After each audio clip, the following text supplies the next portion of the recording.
ನಮಸ್ಕಾರ ವೀಕ್ಷಕರೇ, ಇವತ್ತಿನ ವಿಶೇಷ ಕಾರ್ಯಕ್ರಮಕ್ಕೆ ಸ್ವಾಗತ. ಸ್ಮಾರ್ಟ್ ಆಗು ಮಂಗಳೂರು, ಸ್ಮಾರ್ಟ್ ಸಿಟಿ ಆಗಬೇಕು ಅನ್ನುವಂಥ ಒಂದಷ್ಟು ಚರ್ಚೆಗಳು ನಡೀತಾ ಇದ್ದಾವೆ. ರಾಷ್ಟ್ರ ಮಟ್ಟದಲ್ಲಿ ಕೇಂದ್ರ ಸರ್ಕಾರ ತೆಗೆದುಕೊಂಡಂಥ ಒಂದು ತೀರ್ಮಾನಕ್ಕೆ ತಕ್ಕಂತೆ 100 ನಗರಗಳನ್ನು ಆಯ್ಕೆ ಮಾಡಲಾಗಿತ್ತು. ಅದರಲ್ಲಿ ಮಂಗಳೂರನ್ನು ಕೂಡ ಆಯ್ಕೆ ಮಾಡಲಾಗಿದೆ. ಇನ್ನು 20 ನಗರಗಳ ಆಯ್ಕೆಗೆ ಕಸರತ್ತು ನಡೀತಾ ಇದೆ. ಈ ಬಗೆಗೆ ಜನರ ಅಭಿಪ್ರಾಯಗಳು ಆ ಅಭಿಪ್ರಾಯಗಳನ್ನು ಕೂಡ ಕ್ರೋಢೀಕರಣ ಮಾಡುವಂಥ ಪ್ರಯತ್ನಗಳನ್ನು ಇವನು ಜಿಲ್ಲಾಡಳಿತದ ಮಟ್ಟದಲ್ಲೂ ಕೂಡ ಸರ್ಕಾರದ ಮಟ್ಟದಲ್ಲೂ ಮಾಡಲಾಗ್ತಾ ಇದ್ದಾರೆ. ಇನ್ನೊಂದು ಕಡೆಯಲ್ಲಿ ಸಾರ್ವಜನಿಕವಾಗಿ ಕೂಡ ಅಂಥ ಅಭಿಪ್ರಾಯಗಳೆಲ್ಲ ಬರ್ತಾ ಇದ್ದಾವೆ. ಇದ್ರ ಜೊತೆಗೆ ಒಂದು ನಗರ ಅಭಿವೃದ್ಧಿ ಆಗಬೇಕು ಅಂತ ಅನ್ನೋದು ಏನು, ನಗರದ ಅಭಿವೃದ್ಧಿ ಅಂದರೆ ಯಾವುದು, ಕಟ್ಟಡಗಳು ರಸ್ತೆಗಳು ಅಷ್ಟಕ್ಕೆ ಮಾತ್ರ ಸೀಮಿತವೇದು. ಹಾಗಾದರೆ ಸ್ಮಾರ್ಟ್ ಸಿಟಿ ಅಂತ ಅನ್ನೋದು ಯಾವುದಕ್ಕೆ ಪೂರಕ, ಏನು ಆಗಬೇಕಾಗಿದೆ, ಇಲ್ಲಿ ಬೇರೆ ಬೇರೆ ಅಭಿಪ್ರಾಯಗಳು ಬರ್ತಾ ಇದ್ದಾವೆ. ಅದರ ಜೊತೆಗೆ ನಮ್ಮ ನಾಗರಿಕರು ಕೂಡ ಸ್ಮಾರ್ಟ್ ಆಗಬೇಕಾಗಿದೆಯೇ ಅಂತ ಅನ್ನುವಂಥದ್ದು. ಸೊ ಒಂದು ನಗರ ಬೆಳೀತಾ ಇದೆ ಅಂದರೆ ಅದರ ಹಿಂದೆ ಅಲ್ಲಿರುವಂಥ ನಾಗರಿಕರು ಪ್ರಜೆಗಳು ಕೂಡ ಅಷ್ಟೇ ಸ್ಮಾರ್ಟ್ ಆಗಿರ್ತಾರೆ ಅಂತ ಅನ್ನುವಂಥದ್ದು. ಓಕೆ, ಈ ಬಗೆಗಿನ ಚರ್ಚೆಗಳು ಇನ್ನು ನಡೀತಾ ಇರ್ತದೆ. ಅಂತೂ 20 ನಗರಗಳ ಪೈಕಿ ಮಂಗಳೂರು ಆಯ್ಕೆ ಆಗಬೇಕು ಅನ್ನುವಂಥ ಎಲ್ಲರ ಅಭಿಲಾಷೆಗಳು ಕೂಡ ಇದ್ದಾವೆ. ಈ ಬಗೆಗೆ ಇವತ್ತಿನ ಚರ್ಚೆಗೆ ನಾನು ಮಂಗಳೂರು ಮಹಾನಗರ ಪಾಲಿಕೆಯ ಇಬ್ಬರನ್ನು ಕಾರ್ಪೊರೇಟರ್ಗಳನ್ನು ಮತ್ತು ರಾಜಕೀಯ ಮುಖಂಡರುಗಳನ್ನು ಕರೆದಿದ್ದೇನೆ. ಒಬ್ಬರು ನಮ್ಮ ಜೊತೆಗೆ ಇದ್ದಾರೆ, ಕಾಂಗ್ರೆಸ್ ಪಕ್ಷದ ಮುಖಂಡರು, ಜೊತೆಯಲ್ಲಿ ಮಂಗಳೂರು ಮಹಾನಗರ ಪಾಲಿಕೆಯ ಹಿರಿಯ ಸದಸ್ಯರು ಆಗಿರುವಂಥ ಅಶೋಕ್ ಡಿಕೆ ಅವರಿದ್ದಾರೆ. ಕಾರ್ಯಕ್ರಮಕ್ಕೆ ಅಶೋಕ್ ಡಿಕೆ ಅವರೇ ಸ್ವಾಗತ. ಅದೇ ರೀತಿಯಲ್ಲಿ ಮಂಗಳೂರು ಮಹಾನಗರ ಪಾಲಿಕೆಯಲ್ಲಿ ಪ್ರತಿಪಕ್ಷದ ನಾಯಕರಾಗಿರುವಂಥ ಸುಧೀರ್ ಶೆಟ್ಟಿ ಕಣ್ಣೂರು ಅವರು ಕೂಡ ನಮ್ಮ ಜೊತೆಗಿದ್ದಾರೆ. ಸುಧೀರ್ ಶೆಟ್ಟರೇ, ಕಾರ್ಯಕ್ರಮಕ್ಕೆ ಸ್ವಾಗತ. ಸುಧೀರ್ ಶೆಟ್ಟರಿಗೆ ಮೊದಲ ಪ್ರಶ್ನೆ. ಕೇಂದ್ರ ಸರ್ಕಾರ ತೆಗೆದುಕೊಂಡಂಥ ತೀರ್ಮಾನ ಸ್ಮಾರ್ಟ್ ಸಿಟಿ, ಮಂಗಳೂರನ್ನು ಕೂಡ 100 ಸಿಟಿಯಲ್ಲಿ ಆಯ್ಕೆ ಮಾಡಲಾಗಿದೆ ಅಂತ ಅನ್ನುವಂಥದ್ದು ಏನು ಅನಿಸ್ತಾ ಇದೆ? ಈಗ ಒಟ್ಟು ನಾವು ಈಗಾಗಲೇ ಹೇಳಿದ ಹಾಗೆ ಇಡೀ ದೇಶದಲ್ಲಿ 100 ಸಿಟಿಯನ್ನು ಆಯ್ಕೆ ಮಾಡಲಾಗಿದೆ. ಕರ್ನಾಟಕದಲ್ಲಿ 6 ಸಿಟಿ. ಇದು ಯಾಕಂತ ಹೇಳಿದರೆ ನಮ್ಮ ಈ ಪ್ರಪೋಸಲ್ ಅದು ಕೇಂದ್ರ ಸರ್ಕಾರದ ತನಕ ಮುಟ್ಟುವ ತನಕ ಇರುವಂಥದ್ದು ರಾಜ್ಯ ಸರ್ಕಾರ ಮತ್ತು ಮಂಗಳೂರು ಮಹಾನಗರ ಪಾಲಿಕೆ. ಈ ನಿಟ್ಟಿನಲ್ಲಿ ನಮ್ಮ ಮಂಗಳೂರು ಅಂತ ಹೇಳಿದರೆ ಭೌಗೋಳಿಕವಾಗಿ ಈಗಾಗಲೇ ಎಲ್ಲ ರೀತಿಯಲ್ಲಿ ನಮ್ಮ ಈ ಮಂಗಳೂರಿಗೆ ಏನು ಸೀ ಟ್ರಾನ್ಸ್ಪೋರ್ಟೇಷನ್ ಇದೆ, ಏರ್ ಟ್ರಾನ್ಸ್ಪೋರ್ಟೇಷನ್ ಇದೆ, ಮತ್ತು ರೋಡ್ ಟ್ರಾನ್ಸ್ಪೋರ್ಟೇಷನ್, ಹಾಗೆ ರೈಲ್ವೆ ಟ್ರಾನ್ಸ್ಪೋರ್ಟೇಷನ್, ಮತ್ತು ಇಲ್ಲಿರತಕ್ಕಂಥ ಒಂದು ಸ್ವಚ್ಛತೆಯ ಬಗ್ಗೆ, ಇಲ್ಲಿರತಕ್ಕಂಥ ಒಂದು ಏನು ರಸ್ತೆಯ ಬಗ್ಗೆ ಎಲ್ಲ ನಾವು ಒಂದು ರಿಪೋರ್ಟನ್ನು ಮಾಡಿ ನಾವು ಏನು ಸರ್ಕಾರಕ್ಕೆ ಕಳಿಸಿದಂಥ ಸಂದರ್ಭದಲ್ಲಿ ಮಂಗಳೂರು ಮಹಾನಗರ ಪಾಲಿಕೆಗೆ 100ರಲ್ಲಿ 98 ಅಂಕ ಮಂಗಳೂರು ಮಹಾನಗರ ಪಾಲಿಕೆಗೆ ಸಿಕ್ಕಿದೆ. ಈ ಒಂದು ಮಂಗಳೂರು ಮಹಾನಗರ ಪಾಲಿಕೆಗೆ 100ರಲ್ಲಿ 98 ಅಂಕ ಸಿಕ್ಕಿದರ ಪರಿಣಾಮವಾಗಿ ಈ ಒಂದು ಒಟ್ಟು ಏನು 100 ಸಿಟಿಯಲ್ಲಿ ಮಂಗಳೂರು ಮಹಾನಗರ ಪಾಲಿಕೆ ಆಯ್ಕೆಯಾಗಿದೆ. ಇನ್ನು ಇರುವಂಥದ್ದು ತಾವು ಈಗಾಗಲೇ ಹೇಳಿದ ಹಾಗೆ 20ರಲ್ಲಿ ಮಂಗಳೂರು ಬರಬೇಕಂತೇಳಿ. ಇದು ನಮ್ಮ ಕೇಂದ್ರ ಸರ್ಕಾರದ ನರೇಂದ್ರ ಮೋದಿ ಅವರ ಈ ಒಂದು ಕನಸಿನ, ಯಾಕಂತ ಹೇಳಿದರೆ ಒಂದು ಸ್ಮಾರ್ಟ್ ಸಿಟಿ, ಈ ಒಂದು ಇಡೀ ದೇಶದಲ್ಲಿ 100 ಸಿಟಿಯನ್ನು ಸ್ಮಾರ್ಟ್ ಸಿಟಿಯನ್ನಾಗಿ ಮಾಡಬೇಕೆಂಬ ಅವರ ಕಲ್ಪನೆಯೊಂದಿಗೆ ಈಗಾಗಲೇ ಅದಕ್ಕೆ ರಾಜ್ಯ ಸರ್ಕಾರದ ಸಂಪೂರ್ಣ ಸಹಕಾರ. ಯಾಕಂತ ಹೇಳಿದರೆ ಇದರಲ್ಲಿ ಒಟ್ಟು 500 ಕೋಟಿ ಕೇಂದ್ರ ಸರ್ಕಾರ ಕೊಟ್ಟರೆ 500 ಕೋಟಿಯಷ್ಟು ಹಣವನ್ನು ರಾಜ್ಯ ಸರ್ಕಾರದಿಂದ ಕೊಡುವಂಥದ್ದು. ಹಾಗೆ ಒಟ್ಟು 1,000 ಕೋಟಿಯಲ್ಲಿ ಇಡೀ ಮಂಗಳೂರನ್ನು ಸ್ಮಾರ್ಟ್ ಆಗಿ ಮಾಡಲಿಕ್ಕೆ ಆಗುವುದಿಲ್ಲ. ಅದಕ್ಕೆ ಬೇರೆ ಬೇರೆ ರೀತಿಯಾದಂಥ ವ್ಯವಸ್ಥೆಯನ್ನು ಮಾಡಿಕೊಂಡು ನಾವು ಮಾಡಬೇಕಾಗಿದೆ. ಅಂತೂ 100ರಲ್ಲಿ ಒಂದು ನಗರವನ್ನಾಗಿ ಮಂಗಳೂರು ಮಹಾನಗರ ಪಾಲಿಕೆಯನ್ನು ಕೂಡ ಮಹಾನಗರವನ್ನು ಆಯ್ಕೆ ಮಾಡಿರುವಂಥದ್ದು. ಏನು ಹೇಳ್ತೀರಿ ಅಶೋಕ್? ಈಗಾಗಲೇ ನಮ್ಮ ಸಮಿತ್ರರು ಪ್ರಸ್ತಾಪಿಸಿದ ಹಾಗೆ ಮಂಗಳೂರು ಮಹಾನಗರ ಪಾಲಿಕೆ ಈ ಹಿಂದಿನ ಅಭಿವೃದ್ಧಿಯಿಂದ ಸ್ಮಾರ್ಟ್ ಸಿಟಿಗೆ ಮೊದಲ ಹಂತದಲ್ಲಿ ಆಯ್ಕೆಗೊಂಡಿದೆ. ಯಾಕೆಂತ ಹೇಳಿದ್ರೆ ಈಗಾಗಲೇ ಉಳ್ಳಾಲ ಶ್ರೀನಿವಾಸ ಮಲ್ಯರಿಂದ ಹಿಡಿದು ಈ ಜಿಲ್ಲೆಯನ್ನು ಪ್ರತಿನಿಧಿಸಿದಂಥ ಎಲ್ಲ ಜನಪ್ರತಿನಿಧಿಗಳು ಮಂಗಳೂರನ್ನು ಅಭಿವೃದ್ಧಿ ಆಗಬೇಕನ್ನುವಂಥ ನಿಟ್ಟಿನಿಂದ ಬಂದರು ಇರ್ಬೋದು, ಅಂತಾರಾಷ್ಟ್ರೀಯ ವಿಮಾನ ನಿಲ್ದಾಣ ಇರ್ಬೋದು, ಜಲ ಸಾರಿಗೆ, ವಾಯು ಸಾರಿಗೆ, ನಗರದ ಮತ್ತು ಇಲ್ಲಿರುವಂಥ NITK ಇವೆಲ್ಲವನ್ನು ನೋಡಿದ ಜೊತೆಯಾಗಿ ಮಂಗಳೂರಲ್ಲಿ 7 ವೈದ್ಯಕೀಯ ಕಾಲೇಜ್ ಇವತ್ತು ಇದೆ, 17 ಇಂಜಿನಿಯರಿಂಗ್ ಕಾಲೇಜುಗಳಿದೆ. ಈ ನಿಟ್ಟಿನಲ್ಲಿ ಮಂಗಳೂರು ಅಭಿವೃದ್ಧಿಗೆ ಪೂರಕವಾಗಿದೆ ಮತ್ತು ಅಂತಾರಾಷ್ಟ್ರೀಯ ಮಟ್ಟದಲ್ಲಿ ಅತ್ಯಂತ ವೇಗವಾಗಿ ಬೆಳೆಯುತ್ತಿರುವ ನಗರ ಆಗಿರುವುದರಿಂದ ಮತ್ತು ಕೇಂದ್ರ ಸರ್ಕಾರ ಏನು ಸ್ಮಾರ್ಟ್ ಸಿಟಿ ಆಯ್ಕೆ ಮಾಡುವಾಗ ರಾಜ್ಯ ಸರ್ಕಾರದಲ್ಲಿ ಇವರು ಪ್ರಸ್ತಾಪಿಸಿದ ಹಾಗೆ 500 ಕೋಟಿ ಕೇಂದ್ರ, 500 ಕೋಟಿ ರಾಜ್ಯ ಸರ್ಕಾರ ಜಂಟಿ ಆಗಿ ಸ್ಮಾರ್ಟ್ ಸಿಟಿ ಅಭಿವೃದ್ಧಿ ಮಾಡುವ ನಿಟ್ಟಿನಲ್ಲಿ ಅದರ ಕ್ರೈಟೀರಿಯಾದ ಪ್ರಕಾರ ಮಂಗಳೂರು 98% ಅಂಕವನ್ನು ಗಳಿಸಿದ ಆಯ್ಕೆಯಾಗಿದೆ. ಆ ನಿಟ್ಟಿನಲ್ಲಿ ಇವತ್ತು ಸಾರ್ವಜನಿಕರನ್ನ, ಬುದ್ಧಿಜೀವಿಗಳನ್ನ ಎಲ್ಲ ಕ್ಷೇತ್ರಗಳ ಜನರನ್ನು ವಿಶ್ವಾಸಕ್ಕೆ ತೆಗೆದುಕೊಂಡು ಅಭಿವೃದ್ಧಿಯನ್ನು ಯಾವ ರೀತಿ ಮಾಡ್ಬೋದು ಅನ್ನುವಂಥ ಒಂದು ಚಿಂತನೆ ಇವತ್ತು ನಡೀತದೆ. ಎಸ್ ಸುದರ್ಶನ್, ಅಂದರೆ ಈಗ 20 ನಗರಗಳ ಆಯ್ಕೆಗೆ ಸಂಬಂಧಪಟ್ಟ ಹಾಗೆ ಮಂಗಳೂರು ಆಯ್ಕೆಗೊಳ್ಳುವಂತಹ ಒಂದು ಸಾಧ್ಯತೆಗಳು ಇವೆ ಅಂತ ಅನಿಸ್ತಾ ಇದೆ. ಹೇಗೆ ಅಂದರೆ ಈಗ ನಡೀತಾ ಇರುವಂತಹ ಒಂದಷ್ಟು ತಯಾರಿಗಳು, ಜನರ ಅಭಿಪ್ರಾಯಗಳ ಸಂಗ್ರಹಣೆಗಳು, ಇವೆಲ್ಲದರ ಒಂದು ಮಾದರಿಯಾಗಿ ಬರಲಿಕ್ಕೆ ಸಾಧ್ಯತೆ ಇದೆಯಾ ಅಂತ? ಖಂಡಿತ ಮಂಗಳೂರು ಬರಲಿಕ್ಕೆ ಸಾಧ್ಯ ಇದೆ. ಯಾಕಂತ ಹೇಳಿದರೆ ನಿರಂತರವಾಗಿ ಈಗಾಗಲೇ ಮಂಗಳೂರು ಮಹಾನಗರ ಪಾಲಿಕೆಯ ಮೇಯರ್ ಅವರ ಅಧ್ಯಕ್ಷತೆಯಲ್ಲಿ ಮತ್ತು ನಮ್ಮ ಈ ಕ್ಷೇತ್ರದ ಇಬ್ಬರು ಶಾಸಕರಿರ್ಬೋದು ಮತ್ತು ನಮ್ಮ ಈ ಕ್ಷೇತ್ರದ MP ಆದಂಥ ನಳಿನ್ ಕುಮಾರ್ ಅವರ ಒಟ್ಟು ನೇತೃತ್ವದಲ್ಲಿ ಎಲ್ಲರ ಒಂದು ಸಹಭಾಗಿತ್ವದೊಂದಿಗೆ ಡಾಕ್ಟರೊಂದಿಗೆ ನಾವೊಂದು ಮೀಟಿಂಗನ್ನು ಮಾಡಿದ್ದೇವೆ. ಇಂಜಿನಿಯರ್ಸ್ನೊಂದಿಗೆ ಒಟ್ಟಿಗೆ ಮೀಟಿಂಗ್ ಮಾಡಿದ್ದೇವೆ. ಲಯನ್ಸ್ ಕ್ಲಬ್ಬಿನೊಂದಿಗೆ, ರೋಟರಿ ಕ್ಲಬ್ಬು ಮತ್ತು ಇಲ್ಲಿ ಏನು ಏನೆಲ್ಲ ಸಂಸ್ಥೆಗಳಿದೆ ಎಲ್ಲರೊಟ್ಟಿಗೆ ಕೂಡ ಸೇರಿ ನಾವೊಂದು ಮೀಟಿಂಗ್ ಮಾಡಿದ್ದೇವೆ. ಈ ಮೀಟಿಂಗಲ್ಲಿ ಬಂದಿರತಕ್ಕಂಥ ಅಂಶ ಏನಂತ ಹೇಳಿದರೆ, ಇರತಕ್ಕಂಥ ರೋಡು, ಪ್ರತಿಯೊಂದು ರೋಡು ಕೂಡ ಸ್ಮಾರ್ಟ್ ಆಗಿರಬೇಕು. ಇನ್ನೊಂದು, ಇಲ್ಲಿ ಮಂಗಳೂರು ಮಹಾನಗರ ಪಾಲಿಕೆಯ ಪ್ರತಿಯೊಂದು ಪ್ರದೇಶದಲ್ಲಿ ದಿನದ 24 ಗಂಟೆ ವಾರದ 7 ದಿನ ಕೂಡ ನೀರು ಸಿಗುವಂತಾಗಬೇಕು. ಇನ್ನೊಂದು, ನಮ್ಮ UG ಕೇಬಲ್ಸ್, ಅಂದರೆ ಯಾಕಂತ ಹೇಳಿದರೆ ಅಲ್ಲಲ್ಲಿ ನಾವು ಈಗ ಮಳೆಗಾಲ ಮುಗಿದ ತಕ್ಷಣ ಮತ್ತೆ ಏನು ಕೇಬಲ್ ಹಾಕುವಂಥ ಒಂದು ಅವ್ಯವಸ್ಥೆ ಎಲ್ಲರೂ ನೋಡ್ತಾ ಇದ್ದೇವೆ. ಅಂದರೆ ನಾವು ರೋಡ್ ಮಾಡೋದು ಮತ್ತೆ ಅಗಿಯುವಂಥ ವ್ಯವಸ್ಥೆ, ಅದಕ್ಕೆ ಒಂದು ಸರಿಯಾದಂಥ ಏನು UG ಕೇಬಲ್ ಹಾಕುವಂಥ ಒಂದು ಸಿಸ್ಟಮನ್ನು ಮಾಡಬೇಕು. ಮತ್ತು ಸಾಲಿಡ್ ವೇಸ್ಟ್ ಮ್ಯಾನೇಜ್ಮೆಂಟ್, ಈಗಾಗಲೇ ಪ್ರತಿಯೊಂದು ಮನೆಯಿಂದ ಅಂದರೆ ಕಸ ಸಂಗ್ರಹ ಆಗಬೇಕು, ಮತ್ತು ಅದನ್ನು ಸ್ಯಾಗ್ರಿಗೇಷನ್ ಮಾಡಬೇಕು. ನಮ್ಮ ಡಂಪಿಂಗ್ ಯಾರ್ಡಲ್ಲಿ ಕೂಡ ಹಾಗೆ ಅಲ್ಲಿ ಕೂಡ ವ್ಯವಸ್ಥೆಯನ್ನು ಅಂದರೆ ವ್ಯವಸ್ಥಿತ, ಯಾಕಂತ ಹೇಳಿದರೆ ಇದು ಈಗ ಇರತಕ್ಕಂಥ ವ್ಯವಸ್ಥೆ ಇದು ಅಂದರೆ ಒಂದು ಅಂತಾರಾಷ್ಟ್ರೀಯ ಮಟ್ಟದ ಒಂದು ಸ್ಟ್ಯಾಂಡರ್ಡಲ್ಲಿ ಇರುವ ಹಾಗೆ ಅದನ್ನು ಮಾಡಬೇಕು. ಇನ್ನೊಂದು, ಸೋಲಾರ್ ಸಿಸ್ಟಮ್, ಇಡೀ ಮಂಗಳೂರು ಮಹಾನಗರ ಪಾಲಿಕೆಯ ವ್ಯಾಪ್ತಿಯಲ್ಲಿ ಸೋಲಾರ್ ಸಿಸ್ಟಮನ್ನು ಅಳವಡಿಕೆ ಮಾಡಬೇಕು. ಯಾಕಂತೇಳಿ ಸೋಲಾರ್ ಇದು ಕೂಡ ಅಂತಾರಾಷ್ಟ್ರೀಯ ಮಟ್ಟದಂತ ಒಂದು ಸ್ಟ್ಯಾಂಡರ್ಡ್ ಅಲ್ಲಿ ಇರಬೇಕು. ಈಗ ನೀವು ಹೇಳ್ತಾ ಇರುವಂತದ್ದು ಸಾರ್ವಜನಿಕವಾಗಿ ಬಂದಂತ ಅಭಿಪ್ರಾಯಗಳು. ಹೌದು. ಮತ್ತೆ ಇಡೀ ಮಂಗಳೂರು ಮಹಾನಗರ ಪಾಲಿಕೆಯ ವ್ಯಾಪ್ತಿಯಲ್ಲಿ ಏನು ಗ್ಯಾಸಿನ ಒಂದು ಕೇಬಲ್, ಅಂದ್ರೆ ಪ್ರತಿಯೊಂದು ಮನೆಗೂ ಕೂಡ ಏನು ಕೇಬಲ್ನ ಮುಖಾಂತರ ಒಂದು ಗ್ಯಾಸ್ ಕೊಡುವಂತ ಒಂದು ಸಿಸ್ಟಮ್ ಆಗಬೇಕು. ಹೀಗೆ ಮತ್ತೆ ಅಲ್ಲಲ್ಲಿ ಏನು ಈ ಇಲೆಕ್ಟ್ರಿಕಲ್ ವೆಹಿಕಲ್ ಇದ್ದು ಅಲ್ಲಲ್ಲಿ ಒಂದು ಚಾರ್ಜರ್ ಇಡುವಂಥದ್ದು, ಚಾರ್ಜ್ ಮಾಡುವಂಥದ್ದು, ಅಂದರೆ ಏನು ಸ್ಟೇಟ್ಸ್ ಅಲ್ಲೆಲ್ಲ ಇರುವಂಥ ಒಂದು ವ್ಯವಸ್ಥೆ. ಈ ರೀತಿಯಾಗಿ ನಮ್ಮ ಮಂಗಳೂರನ್ನು ನಾವು ಈ ರೀತಿಯಾಗಿ ನಾವು ಏನು ಮುಂದಿನ ದಿನದಲ್ಲಿ ಅಂದರೆ ಈಗಾಗಲೇ 20 ವರ್ಷದ ಅವಧಿಯಲ್ಲಿ, ಅಂದರೆ ತಕ್ಷಣ ಆಗುವುದಿಲ್ಲ, 20 ವರ್ಷದ ಅವಧಿಯಲ್ಲಿ ಹಂತ ಹಂತವಾಗಿ ಈ ಒಂದು ಮಂಗಳೂರನ್ನು ಅಭಿವೃದ್ಧಿ ಮಾಡಬೇಕು, ಈ ರೀತಿಯಾಗಿ ಸ್ಮಾರ್ಟ್ ಆಗಿರಬೇಕೆಂಬ ಬಗ್ಗೆ ಏನು ಸಾರ್ವಜನಿಕರ ಸುಮಾರು 38,000 ಜನರ ಒಂದು ಅಭಿಪ್ರಾಯವನ್ನು ನಾವು ಸಂಗ್ರಹ ಮಾಡಿದ್ದೇವೆ. ಇನ್ನು ಅದಕ್ಕೆ ಏನು ಏನು ನಮ್ಮ ಸ್ಮಾರ್ಟ್ ಸಿಟಿ ರಿಪೋರ್ಟ್ ಅನ್ನು ಕೂಡ ಮುಂದಿನ ದಿನದಲ್ಲಿ ನಾವು ಕಳಿಸಲಿಕ್ಕೆ ಇದ್ದೇವೆ. ಹಾಗಾಗಿ ಮುಂದಿನ ದಿನದಲ್ಲಿ ಖಂಡಿತ ಮಂಗಳೂರಿಗೆ ಏನು ಸ್ಮಾರ್ಟ್ ಸಿಟಿ ಬರ್ತದೆ ಎಂಬ ನಮ್ಮ ದೃಢವಾದಂಥ ಒಂದು ವಿಶ್ವಾಸ ಇದೆ.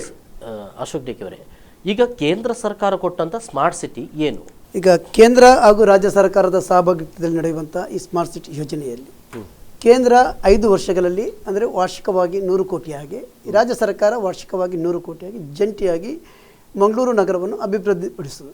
ಇದಕ್ಕೆ ಸಾರ್ವಜನಿಕ ವಲಯದಿಂದ ಈಗಾಗಲೇ ನಮ್ಮ ಜಿಲ್ಲೆಯ ಬಹುತೇಕ ಉದ್ಯಮಿಗಳು ನೆರೆಯ ರಾಜ್ಯಗಳಲ್ಲಿ ಅಥವಾ ಅಂತಾರಾಷ್ಟ್ರೀಯ ಮಟ್ಟದಲ್ಲಿ ಭಾಳಷ್ಟು ಉದ್ದಿಮೆಯನ್ನು ಸ್ಥಾಪನೆ ಮಾಡಿದ್ದಾರೆ. ಅವರು ಈ ಊರಲ್ಲಿ ಉದ್ದಿಮೆಯನ್ನು ಸ್ಥಾಪನೆ ಮಾಡಿಕೊಂಡು ಇಲ್ಲಿಯ ಜನರಿಗೆ ಒಂದು ಉದ್ಯೋಗವನ್ನು ಸೃಷ್ಟಿ ಮಾಡುವುದು, ಆ ಮೂಲಕ ಇಲ್ಲಿಯ ಒಂದು ಯಾವುದಾದ್ರೂ ಒಂದು ಸ್ಥಳವನ್ನು ಗುರುತಿಸಿಕೊಂಡು ಅಭಿವೃದ್ಧಿಪಡಿಸುವಂಥ ಚಿಂತನಶೀಲಿ. ಆದರೆ ನನ್ನ ಅಭಿಪ್ರಾಯ ಏನಂತ ಹೇಳಿದರೆ, ಇವತ್ತು ಮಂಗಳೂರು ಬೆಳೆಯುತ್ತಿರುವಾಗ, ಇವತ್ತು ಮಂಗಳೂರು ನಗರಕ್ಕೆ ಇವತ್ತು ಭಾಳ 20 ವರ್ಷದಲ್ಲಿ ಏನು ಬೆಳೆಯಬೇಕಿತ್ತು ಅದಕ್ಕಿಂತ ಹೆಚ್ಚು ವೇಗವಾಗಿ ಇವತ್ತು ಮಂಗಳೂರು ಬೆಳೆದಾಗಿದೆ. ಇಲ್ಲಿ ಬೇಕಾದದ್ದು ಒಳಚರಂಡಿ ವ್ಯವಸ್ಥೆ, ರಸ್ತೆ ಅಗಲೀಕರಣ ಮತ್ತು ಉದ್ಯೋಗ ಸೃಷ್ಟಿ ಮತ್ತು ದಿನದ ನಿರಂತರವಾದಂಥ ವಿದ್ಯುತ್ ಪೂರೈಕೆ ಹಾಗೂ ನೀರಿನ ಒಂದು ಪೂರೈಕೆ, ಇವುಗಳಿಗೆ ಪೂರಕವಾದಂಥ ಒಂದು ನಾವು ಕೆಲಸವನ್ನು ಮಾಡಿಕೊಂಡು ಹೋಗಬೇಕು. ಇದು ಬರೀ 1,000 ಕೋಟಿಯಿಂದ ಆಗುವಂಥದ್ದಂತ ನನಗೆ ಅನಿಸ್ತಿಲ್ಲ. ಯಾಕೆಂತ ಹೇಳಿದ್ರೆ ಈ ಹಿಂದೆ 15 ವರ್ಷಗಳ ಹಿಂದೆ ADP ಯೋಜನೆಯಿಂದ ನಾವು 356 ಕೋಟಿ ಯೋಜನೆ, ಅದು ಕೂಡ ಅಪೂರ್ಣವಾಗಿದೆ. ಈಗ 2ನೇ ಹಂತದ ADP ಯೋಜನೆ ಬರ್ತದೆ. ನಮಗೆ ಮೂಲಭೂತ ಸೌಲಭ್ಯವನ್ನೇ ವಿನಿಯೋಗಿಸಲು ಕೇವಲ ಒಂದು ADPಗೆ 15 ವರ್ಷದ ಹಿಂದೆ 350 ಕೋಟಿ ಖರ್ಚಾಗಿದೆ ಅಂತ ಹೇಳಿದ್ರೆ ಇವತ್ತಿನ ಇಡೀ ಒಂದು ನಗರದ ಅಭಿವೃದ್ಧಿ ಹೇಗೆ ಸಾಧ್ಯ ಅನ್ನುವಂಥದ್ದು ನನ್ನ ವೈಯಕ್ತಿಕ ಅಭಿಪ್ರಾಯ. ಯಾಕಂತ ಹೇಳಿದ್ರೆ ಇವತ್ತಿನ ಡಾಲರ್ ಮೌಲ್ಯ ಅದು ಅಂದಿನ ರೇಟಿಗೆ ನಾವು ತುಲನಾತ್ಮಕ ಮಾಡಿದರೆ ಮತ್ತು ಅಂದಿನ ನಾವು ಏನು ಸಾಮಗ್ರಿಗಳ ಬೆಲೆ ಮತ್ತು ಇವತ್ತಿನ ಸಾಮಗ್ರಿಗಳ ಬೆಲೆ ಮಾಡಿದರೆ ಈ ಯೋಜನೆಯಿಂದ ಅದಕ್ಕಾಗಿ ಸಾರ್ವಜನಿಕ ವಲಯದಿಂದ ನಮಗೆ ಬಂಡವಾಳಶಾಹಿಗಳು ಬಂಡವಾಳವನ್ನು ಹೂಡೋದ್ರ ಮೂಲಕ ಅಭಿವೃದ್ಧಿ ಮಾಡಿಸ್ಬೋದು. ಎಸ್, ಅದ್ರ ಬಗ್ಗೆ ಇನ್ನಷ್ಟು ಚರ್ಚೆ ಮಾಡೋಣ. ಒಂದು ನಗರವನ್ನು ಆಯ್ಕೆ ಮಾಡಬೇಕಿದೆ, ಅದರ ಇಂಪ್ಲಿಮೆಂಟೇಷನಲ್ಲಿ ಈ ಸ್ಮಾರ್ಟ್ ಸಿಟಿ ಮಾನದಂಡಗಳು ಏನು ಸುಧೀರ್ ಶೆಟ್ರೆ? ಈಗಾಗಲೇ ನಮ್ಮ ಏನು ಡಿಸೆಂಬರ್ 15ರ ಒಳಗೆ ನಾವು ಏನು ರಿಪೋರ್ಟನ್ನು ನಾವು ಕೇಂದ್ರ ಸರ್ಕಾರಕ್ಕೆ ಕಳಿಸಬೇಕಿತ್ತು. ಈಗ ಚುನಾವಣಾ ನೀತಿ ಸಂಹಿತೆ ಈಗ ಇದೆ, ಈಗಾಗಲೇ MLC ಚುನಾವಣೆಯ ನಿಮಿತ್ತ. ಹಾಗಾಗಿ ಏನಾಗ್ತದೆ ಅಂತ ಅದರ ಬಗ್ಗೆ ನನಗೆ ಸರಿಯಾದಂಥ ಮಾಹಿತಿ ಇಲ್ಲ. ಆದರೆ ಇದೊಂದು ನಮ್ಮ ಮಂಗಳೂರು ಸ್ಮಾರ್ಟ್ ಸಿಟಿ ಆದ ನಂತರ ಎಲ್ಲ ಅಧಿಕಾರ ಇರುವಂಥದ್ದು ನಮ್ಮ ಮಂಗಳೂರು ಮಹಾನಗರ ಪಾಲಿಕೆ. ಯಾಕಂತ ಹೇಳಿದರೆ ಇದರಲ್ಲಿ ನಾವೊಂದು ಡೆವಲಪ್ಮೆಂಟ್ ಒಂದು ಕಮಿಟಿಯನ್ನು ನಾವು ಮಾಡಬೇಕಾಗಿದೆ, ಅಂದರೆ ಮ್ಯಾಂಗ್ಳೂರು ಡೆವಲಪ್ಮೆಂಟ್ ಕಮಿಟಿ ಅಂತೇಳಿ. ಅದರಲ್ಲಿ ಈಗಾಗಲೇ ಈಗ ನಮ್ಮ ಅಶೋಕ್ ಅವರು ಹೇಳಿದರು, ADB ಯೋಜನೆಯಲ್ಲಿ ಬಹಳಷ್ಟು ಸಮಸ್ಯೆ ಆಗಿದೆ, ಬಹಳಷ್ಟು ಅಂದರೆ ಯಾಕಂತ ಹೇಳಿದರೆ ಮಂಗಳೂರು ಮಹಾನಗರ ಪಾಲಿಕೆಗೆ ಅದರಲ್ಲಿ ಯಾವುದೇ ರೀತಿಯಾದಂಥ ಅದರಲ್ಲಿ ಏನು ಕಂಟ್ರೋಲ್ ಇರಲಿಲ್ಲ. ಪೂರ್ತಿಯಾಗಿ ADB ಏನೋ ಅದಕ್ಕೆ ಸಂಬಂಧಪಟ್ಟ ಅಧಿಕಾರಿಗಳು ಅದನ್ನು ನೋಡ್ತಾ ಇದ್ರು, ಮತ್ತು ಅದನ್ನು ಅರ್ಧದಲ್ಲಿ ಎಲ್ಲ ಕೈಬಿಟ್ಟು ಈಗಾಗಲೇ ನಮಗೆ ಬಹಳಷ್ಟು ಸಮಸ್ಯೆ ಆಗ್ತಾ ಇದೆ. ಆದರೆ ಇದು SPV ಅಂತ ಹೇಳಿದರೆ ಸ್ಪೆಷಲ್ ಪರ್ಪಸ್ ವೆಹಿಕಲ್ ಅಂತ ಹೇಳಿ, ಇದು ಅಂದರೆ 2013ರ ಏನು ಕಂಪನಿ ಆಕ್ಟ್ ಪ್ರಕಾರ ಮಾಡುವಂಥ ಒಂದು ವ್ಯವಸ್ಥೆ. ಇದರಲ್ಲಿ 50% ನಮ್ಮ ಮಂಗಳೂರು ಮಹಾನಗರ ಪಾಲಿಕೆ ಮತ್ತೆ 50% ಅಧಿಕಾರ ರಾಜ್ಯ ಸರ್ಕಾರದ್ದು. ಹೌದು, ಸ್ಪೆಷಲ್ ಪರ್ಪಸ್ ವೆಹಿಕಲ್ ಅಂತೇಳಿ. ಈಗಾಗಲೇ ಅಂದರೆ MSEZ ಆಗುವುದಕ್ಕಿಂತ ಮೊದಲು ಅದಕ್ಕೆ ಒಂದು ಬೇರೆ ಹೆಸರಿತ್ತು. ಇದು ಇಂಪ್ಲಿಮೆಂಟ್ ಆದ ನಂತರ ವೆಹಿಕಲ್ ಅಂತ ಇಟ್ಟುವುದರ ಹಿಂದೆ ಎಲ್ಲೋ ಒಂದು ವಾಹನಗಳು ಆಗಲ್ಲ. ಇದಕ್ಕೆ ಒಂದು ಹೆಸರು ಕೊಟ್ಟಿದ್ದಾರೆ, SPV ಅಂತ ಹೇಳಿ, ಸ್ಪೆಷಲ್ ಪರ್ಪಸ್ ವೆಹಿಕಲ್ ಅಂತೇಳಿ. ಇದರಲ್ಲಿ ಈಗಾಗಲೇ ರಾಜ್ಯ ಸರ್ಕಾರದ ಸೆಕ್ರೆಟರಿ ಲೆವೆಲ್ ಅಧಿಕಾರಿ ಇದರಲ್ಲಿ ಏನು ಚೇರ್ಮನ್ ಆಗಿರ್ತಾರೆ. ಮತ್ತೆ ಈ ಮಂಗಳೂರು ಎಲ್ಲಾ ನಗರಗಳು ಅಂದ್ರೆ ಆಯ್ಕೆ ಆಗಿರೋದು ರಾಜ್ಯದಲ್ಲಿ ಆಯ್ಕೆ ಆಗುವಂತ ಅದೇ ಮಂಗಳೂರು ಆಯ್ಕೆ ಆದ್ರೆ ಮಂಗಳೂರಿಗೆ ಒಬ್ಬರಿಗೆ ಒಂದಕ್ಕೆ ಏನು ಸೆಕ್ರೆಟರಿ ಲೆವೆಲ್ ಅಂದ್ರೆ IAS ಆಫೀಸರ್ ಅದಕ್ಕೆ ಚೇರ್ಮನ್ ಆಗಿರ್ತಾರೆ.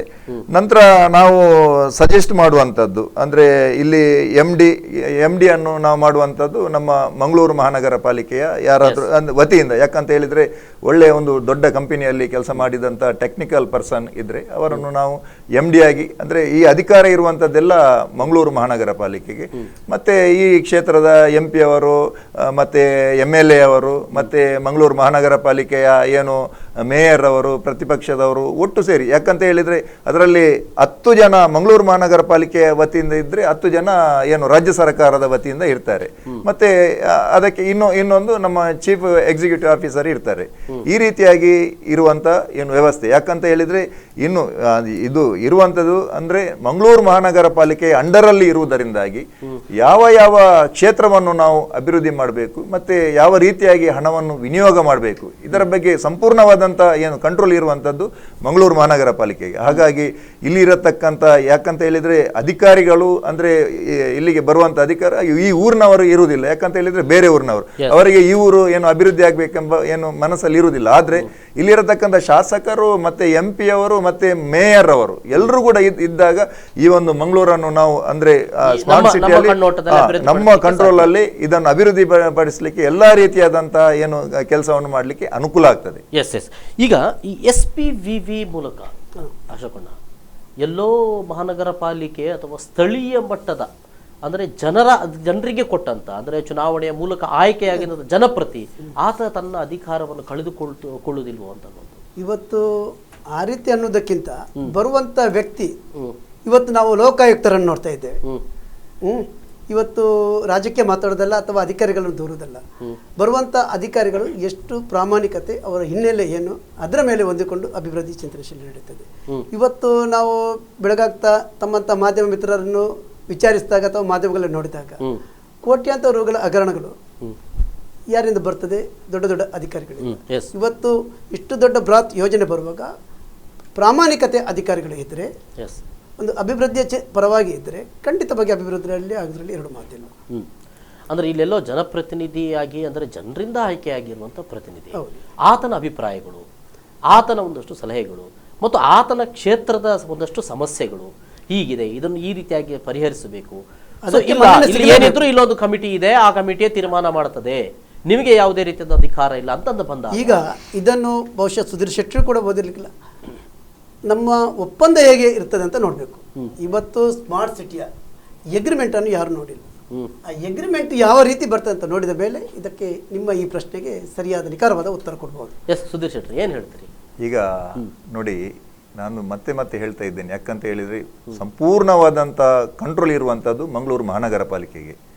ಹಾಗಾಗಿ ಎಲ್ಲಿಯಾದರೂ ಭ್ರಷ್ಟಾಚಾರ ಆದರೆ, ಇಲ್ಲಾದರೆ ಎಲ್ಲಿಯಾದರೂ ಲೋಪದೋಷ ಆದರೆ ಅದನ್ನು ಕಂಟ್ರೋಲ್ ನಮ್ಮ ಕೈಲಿರ್ತದೆ. ಹಾಗಾಗಿ ನಮಗೆ ಅದನ್ನು ಏನು ಸರಿ ಮಾಡುವಂಥ ಏನು ಕೆಲಸ ನಮ್ಮ ಮಂಗಳೂರು ಮಹಾನಗರ ಪಾಲಿಕೆಯ ವತಿಯಿಂದ ಆಗ್ತದೆ. ಹಾಗಾಗಿ ಇದರಲ್ಲಿ ಯಾಕಂತ SPV ಇರುವುದರಿಂದಾಗಿ ಪೂರ್ತಿ 50% ಮಂಗಳೂರು ಮಹಾನಗರ ಪಾಲಿಕೆಗೆ ಇದರಲ್ಲಿ ಅಧಿಕಾರ ಇರುವುದರಿಂದಾಗಿ ಯಾವುದೇ ರೀತಿಯಾದಂತಹ ಭ್ರಷ್ಟಾಚಾರ ದುರುಪಯೋಗ ಅಲ್ಲ, ಖಂಡಿತ ಆಗಲಿಕ್ಕೆ ಸಾಧ್ಯ ಇಲ್ಲ. ಎಸ್, ಈ ಬಗ್ಗೆ ಇನ್ನಷ್ಟು ಚರ್ಚೆಯನ್ನು ಮಾಡ್ತೇನೆ. ಒಂದು ಸಣ್ಣ ವಿರಾಮ ತೆಗೆದುಕೊಳ್ತೇನೆ ವೀಕ್ಷಕರು. ವಿರಾಮ ನಂತರ ಮತ್ತೆ ಈ ಕಾರ್ಯಕ್ರಮದಲ್ಲಿ ಇನ್ನಷ್ಟು ಮಾಹಿತಿಗಳನ್ನು ಪಡೆದು.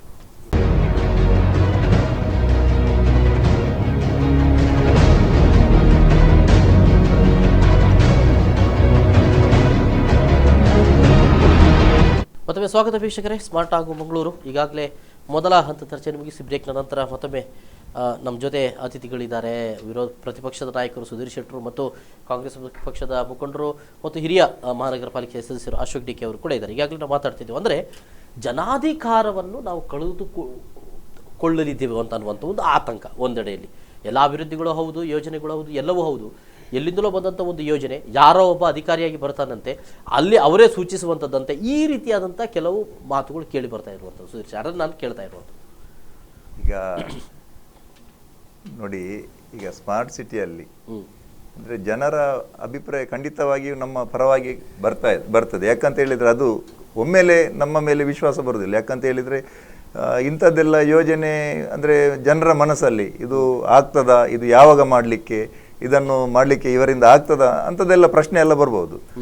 ಆದರೆ ಇದನ್ನು ಹಂತ ಹಂತವಾಗಿ ನಾವು ಅಭಿವೃದ್ಧಿ ಮಾಡುವಂಥ ಸಂದರ್ಭದಲ್ಲಿ ಜನ ಅದನ್ನು ನೋಡಿ ಖಂಡಿತ ನಮ್ಮ ಮೇಲೆ ವಿಶ್ವಾಸ ಬಂದು ಮತ್ತೆ ಖಂಡಿತ ಜನ ಒಪ್ತಾರೆ.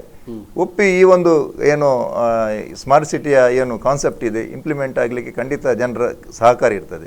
ಈಗ ಒಟ್ಟು ಇದರಲ್ಲಿ ಮಂಗಳೂರು ಮಹಾನಗರ ಪಾಲಿಕೆಯ ವ್ಯಾಪ್ತಿಯಲ್ಲಿ ಸುಮಾರು 132 ಸ್ಕ್ವೇರ್ ಕಿಲೋಮೀಟರ್ ಅಂದರೆ 33,000 ಎಕರೆ ಮಂಗಳೂರು ಮಹಾನಗರ ಪಾಲಿಕೆಯ ವ್ಯಾಪ್ತಿಯಲ್ಲಿ ನಮ್ಮಲ್ಲಿ ಜಾಗ ಇದೆ, ಎಲ್ಲ ಸೇರಿ.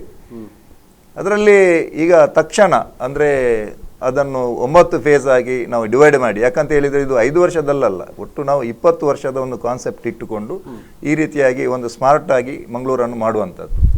ಇದರಲ್ಲಿ ಫಸ್ಟ್ ಫೇಸಲ್ಲಿ ನಾವು ಆಯ್ಕೆ ಮಾಡಿರುವಂಥ, ಅಂದರೆ ಇದು ಫೈನಲ್ ಅಲ್ಲ, ಯಾಕಂತ ಹೇಳಿದರೆ ಇನ್ನು ಮಂಗಳೂರು ಮಹಾನಗರ, ಯಾಕಂತ ಹೇಳಿದರೆ ನಾನು ಪ್ರತಿಪಕ್ಷದ ನಾಯಕನಾಗಿ ನಮ್ಮ ಅಭಿಪ್ರಾಯ ಎಲ್ಲ ಕ್ರೋಢೀಕರಿಸಿ ಈ ರೀತಿಯಾಗಿ ಒಂದು ನಿರ್ಧಾರಕ್ಕೆ ನಾವು ಬಂದಿದ್ದೇವೆ. ಇದು ಫೈನಲ್ ಮಾತ್ರ ಅಲ್ಲ, ಯಾಕಂತ ಹೇಳಿದರೆ ಇದಕ್ಕೆ ಏನು ವಿರೋಧ ಕೂಡ ಬರ್ಬೋದು.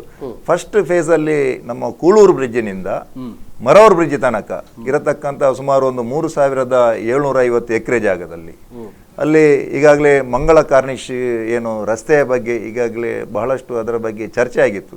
ಆ ಮಂಗಳ ಕಾರ್ನಿಶ್ನ ಪ್ರಥಮ ಹಂತದ ಒಂದು ರಸ್ತೆಯನ್ನು ನಮ್ಮ ಸುಮಾರು ಒಂದು 100-200 ಫೀಟ್ನಷ್ಟು ದೊಡ್ಡದಾದ ಒಂದು ರಸ್ತೆಯನ್ನು ಬದಿಯಲ್ಲಿ ಇಲ್ಲಿಂದ ಅಲ್ಲಿಯ ತನಕ ಅಲ್ಲಿ ಒಂದು ರಸ್ತೆಯನ್ನು ಮಾಡುವಂಥದ್ದು. ಮತ್ತೆ ಆ ಭಾಗದಲ್ಲಿ ಒಂದಷ್ಟು ನಾವು ಅಂದರೆ PPP ಮಾಡೆಲ್ ಅಲ್ಲಿ ನಾವು ಅಂದರೆ ಅಲ್ಲಿ ಡೆವಲಪ್ಮೆಂಟ್ ಮಾಡಿ ನಮ್ಮ ದೊಡ್ಡ ಮಟ್ಟದಲ್ಲಿ ಈಗ ಅಂತಾರಾಷ್ಟ್ರೀಯ ಮಟ್ಟದ ಏನು ಕ್ಯಾನ್ಸರ್ ಆಸ್ಪತ್ರೆ ಎಲ್ಲ ಇದೆ. ಯಾಕಂತ ಹೇಳಿದರೆ ಈಗ ಒಂದು ಕ್ಯಾನ್ಸರ್ ಚಿಕಿತ್ಸೆಗೋಸ್ಕರ ಬೇರೆ ಏನು ಆಂಧ್ರಕ್ಕ ಇಲ್ಲದ್ರೆ ಚೆನ್ನೈಗ ಅಂದರೆ ಬೇರೆ ಹೊರದೇಶದಿಂದ ಬರ್ತಾರೆ. ಯಾಕಂತ ಹೇಳಿದರೆ ನಮ್ಮ ದೇಶದಲ್ಲಿ ಸುಮಾರು ಒಂದು 40 ಲಕ್ಷ ರೂಪಾಯಿ ವೆಚ್ಚದಲ್ಲಿ ಪೂರ್ತಿ ಗುಣ ಆಗುವಂಥ ಒಂದು ವ್ಯವಸ್ಥೆ ಇದೆ. ಅದೇ ನಮ್ಮ ಬೇರೆ ರಾಷ್ಟ್ರಕ್ಕೆ ಹೋದರೆ ಅಲ್ಲಿ 1 ಕೋಟಿ 1.5 ಕೋಟಿ ಅಷ್ಟು ಹಣ ಖರ್ಚಾಗ್ತದೆ.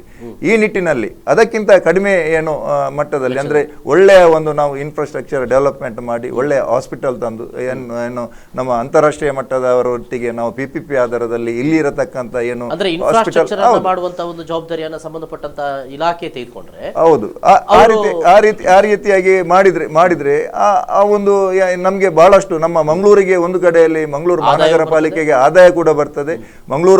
ಮಂಗಳೂರಿಗೆ ಬರುವಂತ ಪ್ರವಾಸಿಗರ ಸಂಪನ್ಮೂಲ ಕ್ರೋಢೀಕರಣ ಆಗ್ತದೆ, ಎಲ್ಲ ರೀತಿಯಲ್ಲಿ ಕೂಡ ಅಭಿವೃದ್ಧಿ ಆಗ್ತದೆ. ಹಾಗೆ ಅದರಲ್ಲಿ ಇನ್ನೂ ಕೂಡ ಬೇರೆ ಬೇರೆ ರೀತಿಯಾದಂತಹ ಒಂದು ಯೋಜನೆ ಎಲ್ಲ ಇದೆ. ಅದರಲ್ಲಿ. ಯಾಕಂತೇಳಿ ಒಂದು ನಾಲೆಜ್ ವೆಲ್ನೆಸ್ ಸ್ಪೋರ್ಟ್ಸ್ ಸಿಟಿ ಅಂತೇಳಿ, ಅಂದರೆ ಒಂದು ಸ್ಪೋರ್ಟ್ಸ್ ಹಬ್, ಅಂದರೆ ಅಲ್ಲಿ ಸ್ಟೇಡಿಯಂ ಮಾಡುವಂಥದ್ದು, ಸ್ಟೇಡಿಯಂ ಮಾಡಿ ಅಂದರೆ ಇಂಟರ್ನ್ಯಾಷನಲ್ ಮಟ್ಟದ ಒಂದು ಸ್ಟೇಡಿಯಂ ಮಾಡಿ ಅಲ್ಲಿ ನಮ್ಮ ಅಂತಾರಾಷ್ಟ್ರೀಯ ಮಟ್ಟದ ಏನು ಕ್ರೀಡೆಗೆ ಒಂದು ಪ್ರೋತ್ಸಾಹ ಕೊಡುವಂಥದ್ದು, ಆ ಮುಖಾಂತರ ಮಂಗಳೂರು ಅಭಿವೃದ್ಧಿ ಆಗ್ತದೆ. ಇನ್ನೊಂದು ನಮ್ಮ ಏನು ಇಲ್ಲಿ ಸಾಂಸ್ಕೃತಿಕವಾದಂತಹ ಒಂದು ನಮ್ಮ ಏನು ಜಿಲ್ಲೆ, ಯಾಕಂತ ಇಲ್ಲಿ ದೇವಸ್ಥಾನ ಇರ್ಬೋದು, ಮಸೀದಿ ಇರ್ಬೋದು, ಚರ್ಚ್ ಇರ್ಬೋದು, ಅಂದರೆ ಏನು 100 ವರ್ಷದ ಒಂದು ಇತಿಹಾಸ ಇರತಕ್ಕಂಥ ನಮ್ಮ ಜಿಲ್ಲೆ. ಹಾಗಾಗಿ ಈಗಾಗಲೇ ನಾವು ಪಿಲಿಕುಳ ಪ್ರದೇಶವನ್ನು ಹೆರಿಟೇಜ್ ಒಂದು ಸಿಟಿಯನ್ನಾಗಿ ಮಾಡುವಂಥದ್ದು. ಈಗಾಗಲೇ ಅಲ್ಲಿ ಒಳ್ಳೆಯ ರೀತಿಯಾದಂಥ ಅಂದರೆ ಪ್ರಾಣಿಗಳು ಇದೆ, ಮತ್ತು ಅಲ್ಲಿ ಇರತಕ್ಕ ಬೇಕಾದಷ್ಟು ಜಾಗ ಇದೆ. ಅದನ್ನು ಒಂದು ಅಭಿವೃದ್ಧಿ ಮಾಡಿ ಅದೊಂದು ಅಂತಾರಾಷ್ಟ್ರೀಯ ಮಟ್ಟದ್ದು ಅಲ್ಲಿ ಮೃಗಾಲಯವನ್ನು ನಾವು ಮಾಡುವಂಥದ್ದು. ಆ ರೀತಿ ಮಾಡುವುದರ ಮುಖಾಂತರ ಇಲ್ಲಿಗೆ ಏನು ಪ್ರವಾಸಿಗರ ಸಂಖ್ಯೆ ಜಾಸ್ತಿ ಆಗ್ತದೆ, ಮಂಗಳೂರು ಮಹಾನಗರ ಪಾಲಿಕೆಗೆ ಕೂಡ ಸಾಕಷ್ಟು ಆದಾಯ ಬರ್ತದೆ. ಅದಕ್ಕೆ ಪೂರಕವಾಗಿ ಮತ್ತೆ ನಾನು ಕೇಳ್ತೇನೆ, ಇಷ್ಟು ಮಾಹಿತಿಗಳನ್ನ ಸುಧೀರ್ ಶೆಟ್ಟಿ ಇಲ್ಲಿ ಕೊಟ್ಟಿದ್ದಾರೆ. ಅಂದ್ರೆ ಇಲ್ಲಿ ಈ ರೀತಿಯಾದಂತಹ ಅಭಿಪ್ರಾಯಗಳು ಅಂದ್ರೆ PPP ಆಧಾರದಲ್ಲಿ ತೆಗೆದುಕೊಂಡಾಗ ಇದು ಒಂದು ಅಭಿವೃದ್ಧಿ ಜನಸಾಮಾನ್ಯರಿಗೆ ಇದು ದೊಡ್ಡ ಹೊರೆಯಾಗಿ ಬರುವುದಿಲ್ವೋ ಅಂತ. ಈಗ ನಾವು PPP ಅಭಿವೃದ್ಧಿ ಮಾಡುವ ಜೊತೆಯಾಗಿ ಇವತ್ತು ನಮ್ಮ 132 ಸ್ಕ್ವೇರ್ ಮೀಟರ್ ಇರುವಂಥ 33,000 ಎಕರೆ ಇರುವಂಥ ಮಂಗಳೂರು ಮಹಾನಗರ ಪಾಲಿಕೆಯನ್ನು ಬರೀ ಸ್ಮಾರ್ಟ್ ಸಿಟಿ ಅಂತ ಹೇಳಿ ನಾವು ಇದನ್ನೇ ಅಭಿವೃದ್ಧಿಪಡಿಸಿದರೆ ಖಂಡಿತವಾಗಿ ನಮಗೆ ಜನದಟ್ಟಣೆ, ವಾಹನ ದಟ್ಟಣೆ ಅತಿ ಆಗ್ತದೆ. ನಾವು ಇದನ್ನು ಇನ್ನೂ ಹೆಚ್ಚು ವಿಸ್ತಾರ ಮಾಡಿಕೊಂಡು ಇಲ್ಲಿಂದ ಈಗಾಗಲೇ ನಾವು ಮಾಹಿತಿ ತಂತ್ರಜ್ಞಾನವನ್ನು ಉಡುಪಿಗೆ ವರ್ಗಾವಣೆ ಮಾಡಿದ್ದೇವೆ. ಅಂಥದ್ದೇ ಒಂದು ಮಾಹಿತಿ ತಂತ್ರಜ್ಞಾನ ಕೇಂದ್ರ ಮತ್ತು ಇವತ್ತು ಜಲಸಾರಿಗೆಗೆ ಒತ್ತು ಕೊಟ್ಟು ಇವತ್ತು ನಮ್ಮ ಬಹುತೇಕ ಜನರು ಅವಿಭಜಿತ ದಕ್ಷಿಣ ಕನ್ನಡ ಜಿಲ್ಲೆಯ ಜನರು ಮುಂಬೈ ಮತ್ತು ದೆಹಲಿಯಲ್ಲಿ ಅಥವಾ ಇನ್ನಿತರ ಜಿಲ್ಲೆಯಲ್ಲಿ ಇದ್ದಾರೆ. ಅದಕ್ಕೆ ಜಲಸಾರಿಗೆ ಮುಖಾಂತರ ವ್ಯವಸ್ಥೆಯನ್ನು ಮಾಡಿ ಅವತ್ತು ಪ್ರವಾಸೋದ್ಯಮಕ್ಕೆ ಒತ್ತು ಕೊಡಬೇಕು. ಮತ್ತು ವರ್ತುಲ ರಸ್ತೆಯನ್ನ ಇವತ್ತು ಉಳ್ಳಾಲದಿಂದ ತಣ್ಣೀರ್ಬಾವಿ ಸಂದರ್ಭದಲ್ಲಿ ಇಡೀ ಮಂಗಳೂರು ಅನ್ನುವಂಥ ನಗರ ಇದ್ದ ಜಲಸಾರಿಗೆ ಮೂಲಕ, ಹೌದು, ಎಲ್ಲವೂ ಕೂಡ ನದಿಗಳ ಮೂಲಕ ಸಮುದ್ರದ ಮೂಲಕನೇ ಬರೋದು. ಮತ್ತೆ ಏನಿದ್ರು ಕೂಡ ಅದನ್ನು ಇನ್ನೊಂದು ಗಾಡಿಯಲ್ಲಿ ಎತ್ತಿನ ಬಂಡೆಯಲ್ಲಿ ಸಾಗಿಸ್ಲಿಕ್ಕೆ ಒಂದು ರಸ್ತೆಗಳಿದ್ದದ್ದು ಅಷ್ಟೇ ಬಿಟ್ರೆ ದೊಡ್ಡ ದೊಡ್ಡದಾದಂಥ ವಸ್ತುಗಳು ಸಾಗಿಸ್ಲಿಕ್ಕೆ ಜಲಸಾರಿಗೆ ಬಹಳ ಮುಖ್ಯವಾದಂತ ಒಂದು ಇವತ್ತು ಜಲಸಾರಿಗೆಗೆ ಒತ್ತು ಕೊಡುವಂತ ಕೆಲಸ ಆಗಬೇಕು. ಆ ಮೂಲಕ ಇವತ್ತು ಕಡೆಗಣಿಸಿದೆ ಅಂತ ಖಂಡಿತವಾಗಿ ಇದರಿಂದ ಪ್ರವಾಸೋದ್ಯಮಕ್ಕೆ ಒತ್ತು ಕೊಡೋದು. ನಮ್ದು ನೈಸರ್ಗಿಕ ಬಂದರುಗಳಿದೆ ಮತ್ತು ವರ್ತುಲ ರಸ್ತೆಯನ್ನ ಇವತ್ತು ತಣ್ಣೀರ್ಬಾವಿಗೆ ಸಂಪರ್ಕವಾಗಿ ತಲಪಾಡಿ ಕಡೆಯಿಂದ ಮಾಡಬೇಕು, ಬಂಟ್ವಾಳದಿಂದ ಮುಡಿಪು ಕಡೆಯಿಂದ ಮಾಡಿಕೊಂಡು ಯಾಕೆ ಕಂಟಿನ್ಯೂ ಮಾಡಲಿಲ್ಲ ಮಂಗಳಾ ಕಾರ್ಟೆಕ್ಸ್ ಬಗ್ಗೆ? ಅದೇ ರಾಜಕೀಯ ಇಚ್ಛಾಶಕ್ತಿಯ ಕೊರತೆ ಮತ್ತು ಪದೇ ಪದೇ ಸರ್ಕಾರದ ಬದಲಾವಣೆ ಮತ್ತು ಆ ಒಂದು ದೂರದೃಷ್ಟಿಯ ಇಚ್ಛಾಶಕ್ತಿಯ ಅಧಿಕಾರಿಗಳ ಅಲ್ಲೆಲ್ಲಿರುವಂಥ ಒಂದು ಸಾಮರಸ್ಯದ ಕೊರತೆ, ಇವುಗಳಿಂದ ಇದು ಕುಂಠಿತ ಆಗಿದೆ. ಇದಕ್ಕೆ ಕ್ರಿಯಾಶೀಲತೆ ಬೇಕು ಮತ್ತು ಸೃಜನಶೀಲತೆ ಬೇಕು. ಆ ಮೂಲಕ ಕಾರ್ಯಪ್ರವೃತ್ತರಾಗುವಂಥ ಕೆಲಸ ಆಗಲೇಬೇಕು. ಆಗ ಮಾತ್ರ ನಾವೇನೋ ಇವತ್ತೊಂದು ಯೋಜನೆಯನ್ನು ಹಾಕಿಕೊಳ್ಳುತ್ತೇವೆ. ಅದಕ್ಕೆ ಪೂರಕವಾಗಿ ನಮ್ಮಲ್ಲಿ ಫ್ಲೈಓವರ್ಗಳು ಬೇಕು. ಈಗಾಗಲೇ KPT ನೋಡ್ಬೋದು, ನಂತೂರು ನೋಡ್ಬೋದು, ಪಂಪಿಲ್ ವೃತ್ತ ನೋಡ್ಬೋದು, ಅಥವಾ ಸುರತ್ಕಲ್ನ ಆಸ್ಪತ್ರೆ. ನನಗೆ ಈ ಪ್ರಶ್ನೆಯನ್ನು ಕೇಳಬೇಕು ಇಬ್ಬರ ಹತ್ರ. ಈಗ ಆಗ್ತಾ ಇರುವಂಥ ನಾವು ಡೆವಲಪ್ಮೆಂಟ್ಗಳನ್ನು ಕಂಡಾಗ ಹಳೇ ಕಾಲದ 100 ವರ್ಷದ ಹಿಂದೆ ಮುಂಬೈಯಲ್ಲೋ ಬೆಂಗಳೂರಲ್ಲೋ ಕಟ್ಟದಂಥ ಮೇಲ್ಸೇತುವೆಗಳನ್ನು ಈಗ ಮಂಗಳೂರಲ್ಲಿ ಈಗ ನಿರ್ಮಾಣ ಆಗ್ತಾ ಇರ್ಬೋದು. ಆಧುನಿಕ ತಂತ್ರಜ್ಞಾನ ನಮ್ಮ ಚತುಷ್ಪಥ ರಸ್ತೆಯ ಕಾಮಗಾರಿಗಳು ಕೂಡ ಅದೇ ರೀತಿಯಲ್ಲಿ ಅವೈಜ್ಞಾನಿಕವಾದ ಮೊದಲು ಸರ್ವಿಸ್ ರಸ್ತೆಗಳನ್ನು ಕೂಡ ಮಾಡೋದಿಲ್ಲ. ಸ್ಮಾರ್ಟ್ ಸಿಟಿಯಲ್ಲಿ ನಾವು ಇದನ್ನು ನಿರೀಕ್ಷೆ ಮಾಡಲಿಕ್ಕೆ ಸಾಧ್ಯ ಇದೆಯಾ? ಮತ್ತು ಅದೇ ತಂಡ, ಅದೇ ಕಾಂಟ್ರಾಕ್ಟರು, ಅದೇ ಒಂದು ಇವರು ತಂದು ಇದ್ರಲ್ಲಿ ಮಾಡಿದರೆ ಸ್ಮಾರ್ಟ್ ಸಿಟಿ ಅನ್ನೋ ಹೆಸರಿಗೆ ಮಾತ್ರ ಇರ್ತದೆ. ಇದಕ್ಕೆ ಅಂತಾರಾಷ್ಟ್ರೀಯ ಮಟ್ಟದ ಗುತ್ತಿಗೆದಾರರು ಬರಬೇಕು ಮತ್ತು ಉತ್ಕೃಷ್ಟ ಗುಣಮಟ್ಟದ ಮತ್ತು ಆಧುನಿಕ ತಂತ್ರಜ್ಞಾನವನ್ನು ಬಳಸಿಕೊಂಡು ಇವತ್ತು ಅಂಡರ್ ಪಾಸ್ ಆಗಲಿ ಇವತ್ತು ಮಂಗಳೂರಲ್ಲಿ ಒಂದು ಅಂಡರ್ ಪಾಸ್ ಇಲ್ಲ. ಯಾಕೆ ಇವತ್ತು ನಾವು ಶಾಲಾ ಕಾಲೇಜು ಪರಿಸರದಲ್ಲಿ ಅದಕ್ಕೆ ಪೂರಕವಾದಂಥ ಯೋಜನೆಯನ್ನು ಕೈಗೆತ್ತಿಕೊಳ್ಳುವಂಥ ಕೆಲಸ ಇವತ್ತು ಆಗಬೇಕಾಗಿದೆ. ಮತ್ತು ಮಂಗಳೂರು ನಗರದ ಪೂರ್ಣ ಪ್ರಮಾಣದ ಒಳಚರಂಡಿಯ ವ್ಯವಸ್ಥೆ ಆಗಬೇಕು. ಇವತ್ತು ಒಳಚರಂಡಿ ನಾವು ತಾವೇ ಮಾಧ್ಯಮಗಳಲ್ಲಿ ಭಾಳಷ್ಟು ತೋರಿಸ್ತೀರಿ.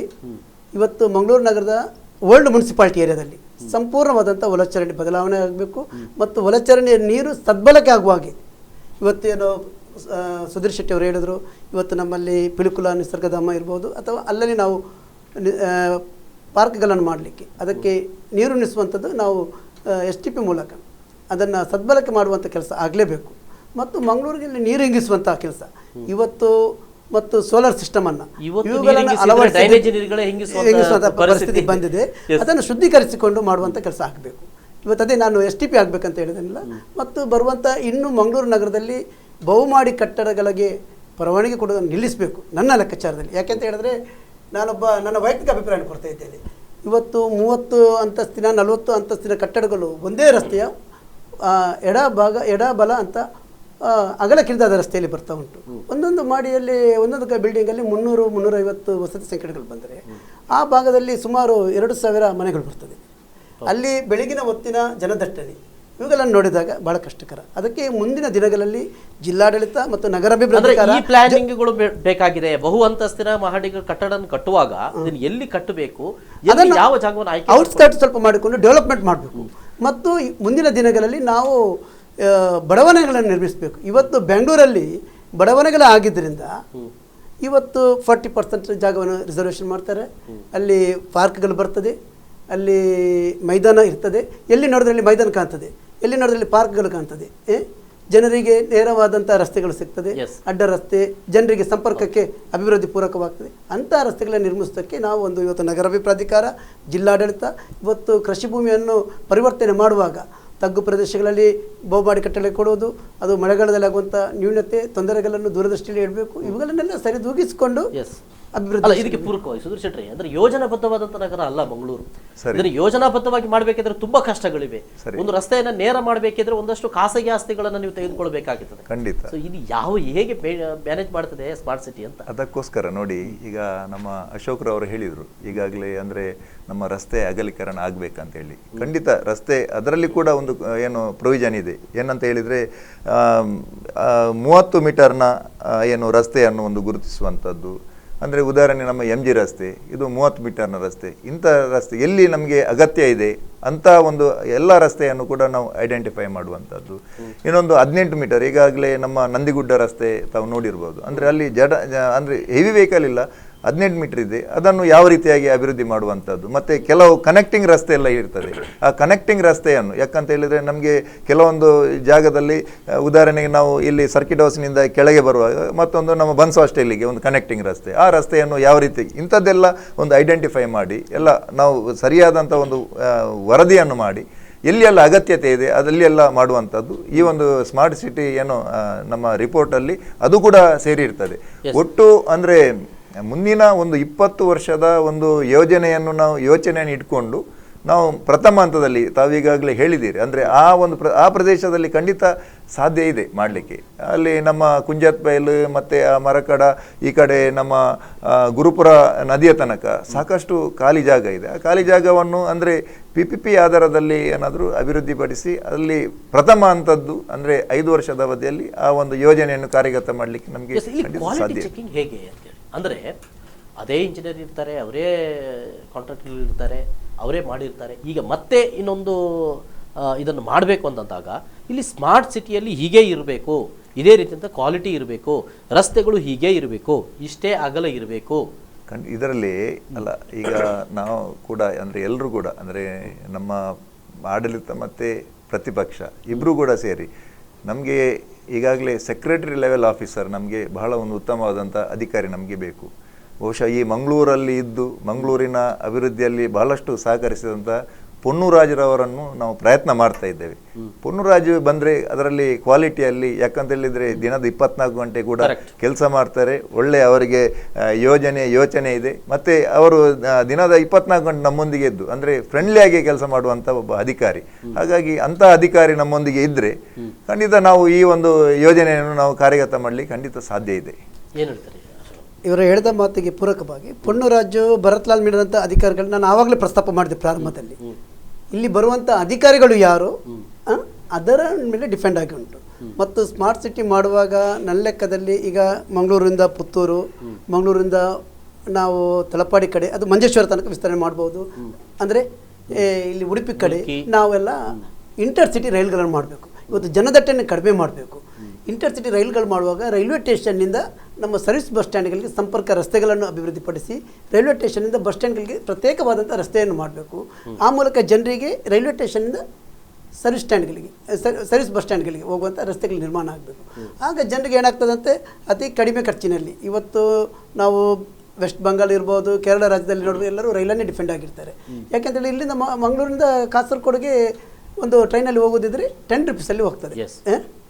ಅಂತ ಒಂದು ಇದಾದ ಕೂಡಲೇ ಜನರಿಗೆ ಇವತ್ತು ಉಡುಪಿಗೆ ಮತ್ತು ಪುತ್ತೂರು ಬಂಟ್ವಾಳದಿಂದ ಈ ಕಡೆ ಬರುವಂಥ ಕಾರ್ಮಿಕರು ಇರ್ಬೋದು, ಅಧಿಕಾರಿಗಳ ವರ್ಗದವರು ಇರ್ಬೋದು, ಬೇರೆ ಬೇರೆ ಕೆಲಸಕ್ಕೆ ಬರುವವರು ಎಲ್ಲರಿಗೂ ಒಂದು ಸಿಟಿಯನ್ನು ಮುಟ್ಟುವಂಥ ಕೆಲಸ ಕಡಿಮೆ ಖರ್ಚಿನಲ್ಲಿ ಆಗಬೇಕು. ಜೊತೆಯಾಗಿ ಇವತ್ತು ನಾವು ಮೆಟ್ರೋ ಟ್ರೈನನ್ನು ಇವತ್ತು ರಾಷ್ಟ್ರೀಯ ಹೆದ್ದಾರಿ ಆಗ್ತಾ ಉಂಟು. ಮೆಟ್ರೋ ಟ್ರೈನ್ಗಳನ್ನು ದೂರದೃಷ್ಟಿಯಲ್ಲಿ ಇಟ್ಕೊಂಡು ಮಾಡುವಂಥ ಕೆಲಸಗಳಾಗಬೇಕು. ಇವತ್ತು ಸ್ಮಾರ್ಟ್ ಸಿಟಿ ಅಂತ ನಾವು ಸುಧೀರ್ ಶೆಟ್ಟಿ ಅವರದ್ದು 20-25 ವರ್ಷಗಳ ಯೋಜನೆ ಆಗುವಾಗ ಆವತ್ತು ನಗರ ಭಾಳಷ್ಟು ಬೆಳೆದಿರ್ತದೆ. ಆಗ ಜನದಟ್ಟಣೆ ಮಾಡೋಕ್ಕೆ ಇನ್ನೊಂದು ಯೋಜನೆಯನ್ನು ತರುವುದಿಲ್ಲ. ಅದಕ್ಕೆ ಪೂರಕವಾಗಿ ದೂರದೃಷ್ಟಿಯನ್ನು ಹಿಡಿದುಕೊಂಡು ನಾವು ಈ ಹಿಂದೆ 20 ವರ್ಷಗಳ ಹಿಂದೆ ಮಂಗಳೂರು ಹೇಗೆ ಇತ್ತು, ಎಷ್ಟು ವೇಗವಾಗಿ ಬೆಳೆದಿದೆ, ಮುಂದಿನ 20 ವರ್ಷಗಳ ಸ್ಮಾರ್ಟ್ ಸಿಟಿ ಆಗುವಾಗ ಇವತ್ತು ನಾನು ಈಗಾಗಲೇ ಹೇಳಿದೆ 7 ವೈದ್ಯಕೀಯ ಕಾಲೇಜು, ಇಂಜಿನಿಯರಿಂಗ್ ಕಾಲೇಜುಗಳು ಇರುವಾಗ ಸುಮಾರು 50,000 to 60,000 ನೆರೆಯ ರಾಜ್ಯಗಳಿಂದ, ಅದು ವಿದೇಶಗಳಿಂದಬಹುದು, ಇಲ್ಲಿ ವಿದ್ಯಾರ್ಥಿಗಳಿದ್ದಾರೆ. ಅದರ ಜೊತೆಯಾಗಿ ಇವತ್ತು ಇನ್ನು ಉದ್ಯಮಿಗಳು ಬರುವಾಗ ಇವತ್ತು ನಮ್ಮ ಪರಿಸರದಲ್ಲಿ ನೋಡಿದ್ರೆ ಇವತ್ತು ನೋಡಿದ ವ್ಯಕ್ತಿ ನಿನ್ನೆ ನೋಡಿದ ವ್ಯಕ್ತಿ ಮೊನ್ನೆ ಇಲ್ಲ, ಇವತ್ತು ಮಂಗಳೂರು ನಗರದಲ್ಲಿ 40% ಹೀಗೆ ಹೊರ ಊರಿನ ಜನರು ನಿವಾಸಿಗಳಾಗಿದ್ದಾರೆ. ಇವತ್ತು ಇದು ಯೋಜನೆಗಳು ಕಾರ್ಯಗತ ಆಗುವಾಗ ನಗರ ಪಾಲಿಕೆಯ ಜನರಿಗೆ ತೆರಿಗೆ ಹೊರೆ ಆಗಬಾರ್ದು ಮತ್ತು ಇಲ್ಲಿಯ ಮೂಲ ನಿವಾಸಿಗಳು ಇಲ್ಲಿ ಇರುವಂತೆ ಆಗಬೇಕು. ಯಾಕೆಂತ ಹೇಳಿದ್ರೆ ಇವತ್ತು ಅಭಿವೃದ್ಧಿಶೀಲತೆ ಅಂದರೆ ಅವರಿಗೆ ಒಂದು ಗುಡಿ ಕೈಗಾರಿಕೆಯ ಅಥವಾ ಸ್ಮಾಲ್ ಸ್ಕೇಲ್ ಇಂಡಸ್ಟ್ರಿಯ ಇಲ್ಲಿಯ ಮೂಲ ನಿವಾಸಿಗಳಿಗೆ ಅಭಿವೃದ್ಧಿ ಆಗುವಾಗ ತಾಂತ್ರಿಕ ಪರಿಜ್ಞಾನ ಇರುವುದಿಲ್ಲ.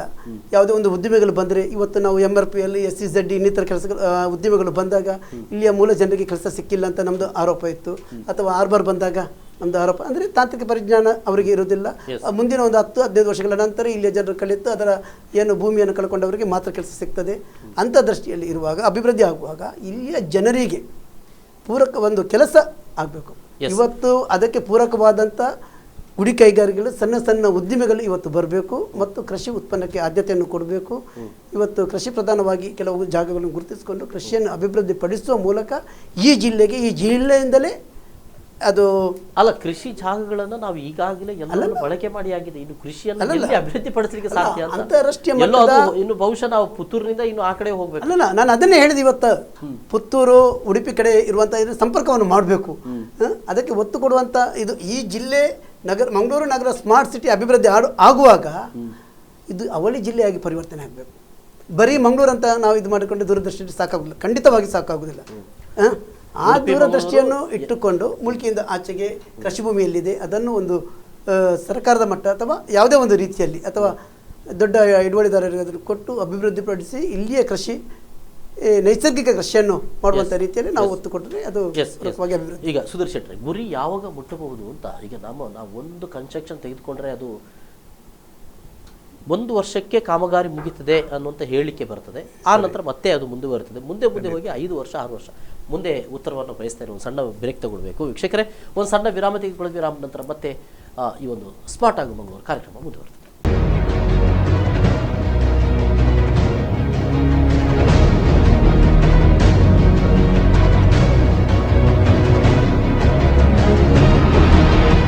ಮತ್ತೊಮ್ಮೆ ಸ್ವಾಗತ ವೀಕ್ಷಕರೇ. ಸ್ಮಾರ್ಟ್ ಆಗು ಮಂಗಳೂರು ಕಾರ್ಯಕ್ರಮದಲ್ಲಿ ನಮ್ಮ ಜೊತೆಗೆ ಮಂಗಳೂರು ಮಹಾನಗರ ಪಾಲಿಕೆಯ ಹಿರಿಯ ಸದಸ್ಯರಾದ ಅಶೋಕ್ ಟಿ ಕೆ ಜೊತೆಗೆ ಪ್ರತಿಪಕ್ಷ ನಾಯಕರಾದ ಸುಧೀರ್ ಶೆಟ್ಟಿ ಇದ್ದಾರೆ. ಈಗಾಗಲೇ ನಾವು ಮಾತಾಡ್ತಿದ್ದು. ಸುಧೀರ್ ಶೆಟ್ಟಿ, ನಾನೊಂದು ಮಾತನ್ನು ಹೇಳ್ತಾ ಇದ್ದೆ. ನಾನು ಯಾವಾಗಲಾಕೆ ನಮ್ಮ ಅಭಿವೃದ್ಧಿ ಅಂತ ಅನ್ನುವಾಗ ಯಾವುದೇ ರಸ್ತೆ ಮಾಡಲಿ, ಮತ್ತೊಂದು ಮಾಡಲಿ, ಇನ್ನೊಂದು ಮಾಡಲಿ, ಇಷ್ಟು ವರ್ಷದಲ್ಲಿ ಆಗ್ತದೆ ಅಂದರೆ ಅದು ಆಗೋದಿಲ್ಲ. ಮತ್ತೆ ಮುಂದಕ್ಕೆ ಹೋಗ್ತದೆ. ಯಾವಾಗ ಗುರಿ ಮುಟ್ಟಬಹುದು ಇದು ಅಂತ? ಅದು 20 ವರ್ಷದ ಒಂದು ಕಾನ್ಸೆಪ್ಟ್ ಇಟ್ಕೊಂಡು ಮಾಡುವಂಥ ಇದು ಯೋಜನೆ.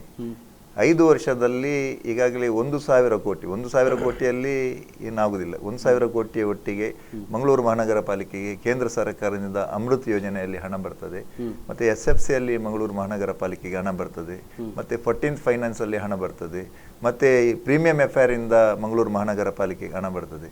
ಇದನ್ನೆಲ್ಲ ಒಂದು ಕ್ರೋಢೀಕರಿಸಿ ಒಂದೇ ಏರಿಯಾದಲ್ಲಿ ಏನು ಅಭಿವೃದ್ಧಿ ಮಾಡೋದಿದ್ರೆ ಸುಮಾರು ಅದಕ್ಕೆ ಪೂರಕವಾಗಿ ಸುಮಾರು ಒಂದು 5,000 ಕೋಟಿಯಷ್ಟು ಹಣ ನಮ್ಮ ಒಟ್ಟು ಕ್ರೋಢೀಕರಣ ಆದಾಗ ಅಲ್ಲಿ ಒಟ್ಟು ಸೇರ್ತದೆ. ಆ ಒಂದು 5,000 ಕೋಟಿಯಲ್ಲಿ ನಮ್ಮ ಖಂಡಿತವಾಗಿಯೂ ನಾವು ಏನು ಕಾನ್ಸೆಪ್ಟ್ ಇದೆ ಅದನ್ನು ಮುಟ್ಲಿಕ್ಕೆ ಖಂಡಿತ ಸಾಧ್ಯ ಇದೆ. ಅದರ ಒಟ್ಟಿಗೆ ನಾವು ಏನು PPP ಆಧಾರದಲ್ಲಿ ಸಾಕಷ್ಟು ಅಭಿವೃದ್ಧಿ ಮಾಡಲಿಕ್ಕೆ ಇದೆ. ಈಗ ಬಹಳಷ್ಟು ನಮಗೆ ಏನು ಜನರಿಂದ ಇಂಥದ್ದೆಲ್ಲ ಆಗಬೇಕೆಂಬ ಒಂದು ಮಾಹಿತಿ ಬಂದಿದೆ. ಯಾಕಂದರೆ ಒಂದು IT ಪಾರ್ಕ್ ಏನು ಮಂಗಳೂರಲ್ಲಿ ಆಗಬೇಕು. ಮತ್ತೆ ಅದೇ ಬೇಕು, ಏನೇನೆಲ್ಲ ಅಭಿವೃದ್ಧಿಗಳು ಇದು ಈ ಒಂದು ಯೋಜನೆ ಮೂಲಕ ಆಗ್ತದೆ ಅಂತ ಅದು ಈಗಾಗಲೇ ಒಂದು ಮೂಲಭೂತ ಸೌಕರ್ಯಗಳು, ಮತ್ತು ನಾವೊಂದು ಇನ್ಫ್ರಾಸ್ಟ್ರಕ್ಚರ್ ಕಂಪ್ಲೀಟ್ ಒಂದು ಡೆವಲಪ್ ಮಾಡಿ ನಾವು ಏನು ಬರುವಂಥ ಏನು ಕಂಪನಿಯವರಿಗೆ ಕೊಡುವಂಥದ್ದು ಅದನ್ನು ಅಂದರೆ ಯಾಕಂತ ಹೇಳಿದರೆ ಹೆಚ್ಚಿನ ಆದ್ಯತೆ ಇಲ್ಲಿ ನಮ್ಮ ಮಂಗಳೂರಿನಲ್ಲಿ ಇದ್ದು ಅಂದರೆ ಬೇರೆ ಪರದೇಶದಲ್ಲಿ ಎಲ್ಲ ಭಾಳಷ್ಟು ದೊಡ್ಡ ದೊಡ್ಡ ಏನು ಬಿಸ್ನೆಸ್ ಮೆನ್ ಎಲ್ಲ ಇದ್ದಾರೆ, ಅವರನ್ನೆಲ್ಲ ಒಂದು ಸಭೆ ಕರೆದು ಮಂಗಳೂರಿನ ಮೇಯರ್ ಏನು ನಮ್ಮ ಶಾಸಕರು ಏನು MP ಅವರ ಮುಖಾಂತರ ಸಭೆ ಕರೆದು ಅವರನ್ನೆಲ್ಲ ಇಲ್ಲಿ ಒಂದು ನಾವು ಈ ರೀತಿಯಾದಂಥ ಒಂದು ಯೋಜನೆ ಇದೆ ನಮ್ಮ ಮಂಗಳೂರಲ್ಲಿ, ನೀವು ಯಾವುದನ್ನು ಕೂಡ ಆಯ್ಕೆ ಮಾಡ್ಬೋದು, ನಾವು ಈ ರೀತಿಯಾಗಿ ನಾವು ಜಾಗ ಕೊಡ್ತೇವೆ, ಆ ಜಾಗದಲ್ಲಿ ನೀವು ಏನು ಡೆವಲಪ್ಮೆಂಟ್ ಮಾಡ್ಬೋದು ಎಂಬುದಾಗಿ ನಾವು ಈ ರೀತಿಯಾಗಿ ಮಾಡಿದರೆ ಆಗ ಏನು ಖಂಡಿತ ಅಭಿವೃದ್ಧಿ ಮಾಡಲಿಕ್ಕೆ ಸಾಧ್ಯ ಇದೆ. ಅದರಲ್ಲಿ ಕೆಲವೊಂದು ಯೋಜನೆ ಎಲ್ಲ ಇದೆ. ಉದಾಹರಣೆ ನಮ್ಮ IT ಪಾರ್ಕ್ ಒಂದು ನಮ್ಮ ಮಂಗಳೂರಲ್ಲಿ ಆಗಬೇಕು, ಮತ್ತು ದೊಡ್ಡ ಮಟ್ಟದಲ್ಲಿ ಏನು ಹಾಸ್ಪಿಟಲ್ ಅಂದರೆ ಅಂತಾರಾಷ್ಟ್ರೀಯ ಮಟ್ಟದ ಒಂದು ಹಾಸ್ಪಿಟಲ್ ಆಗಬೇಕು, ಮತ್ತು ಏನು ಅಂತಾರಾಷ್ಟ್ರೀಯ ಮಟ್ಟದ ಒಂದು ಸ್ಟೇಡಿಯಂ ಕೂಡ ಮಂಗಳೂರಲ್ಲಿ ಆಗಬೇಕು.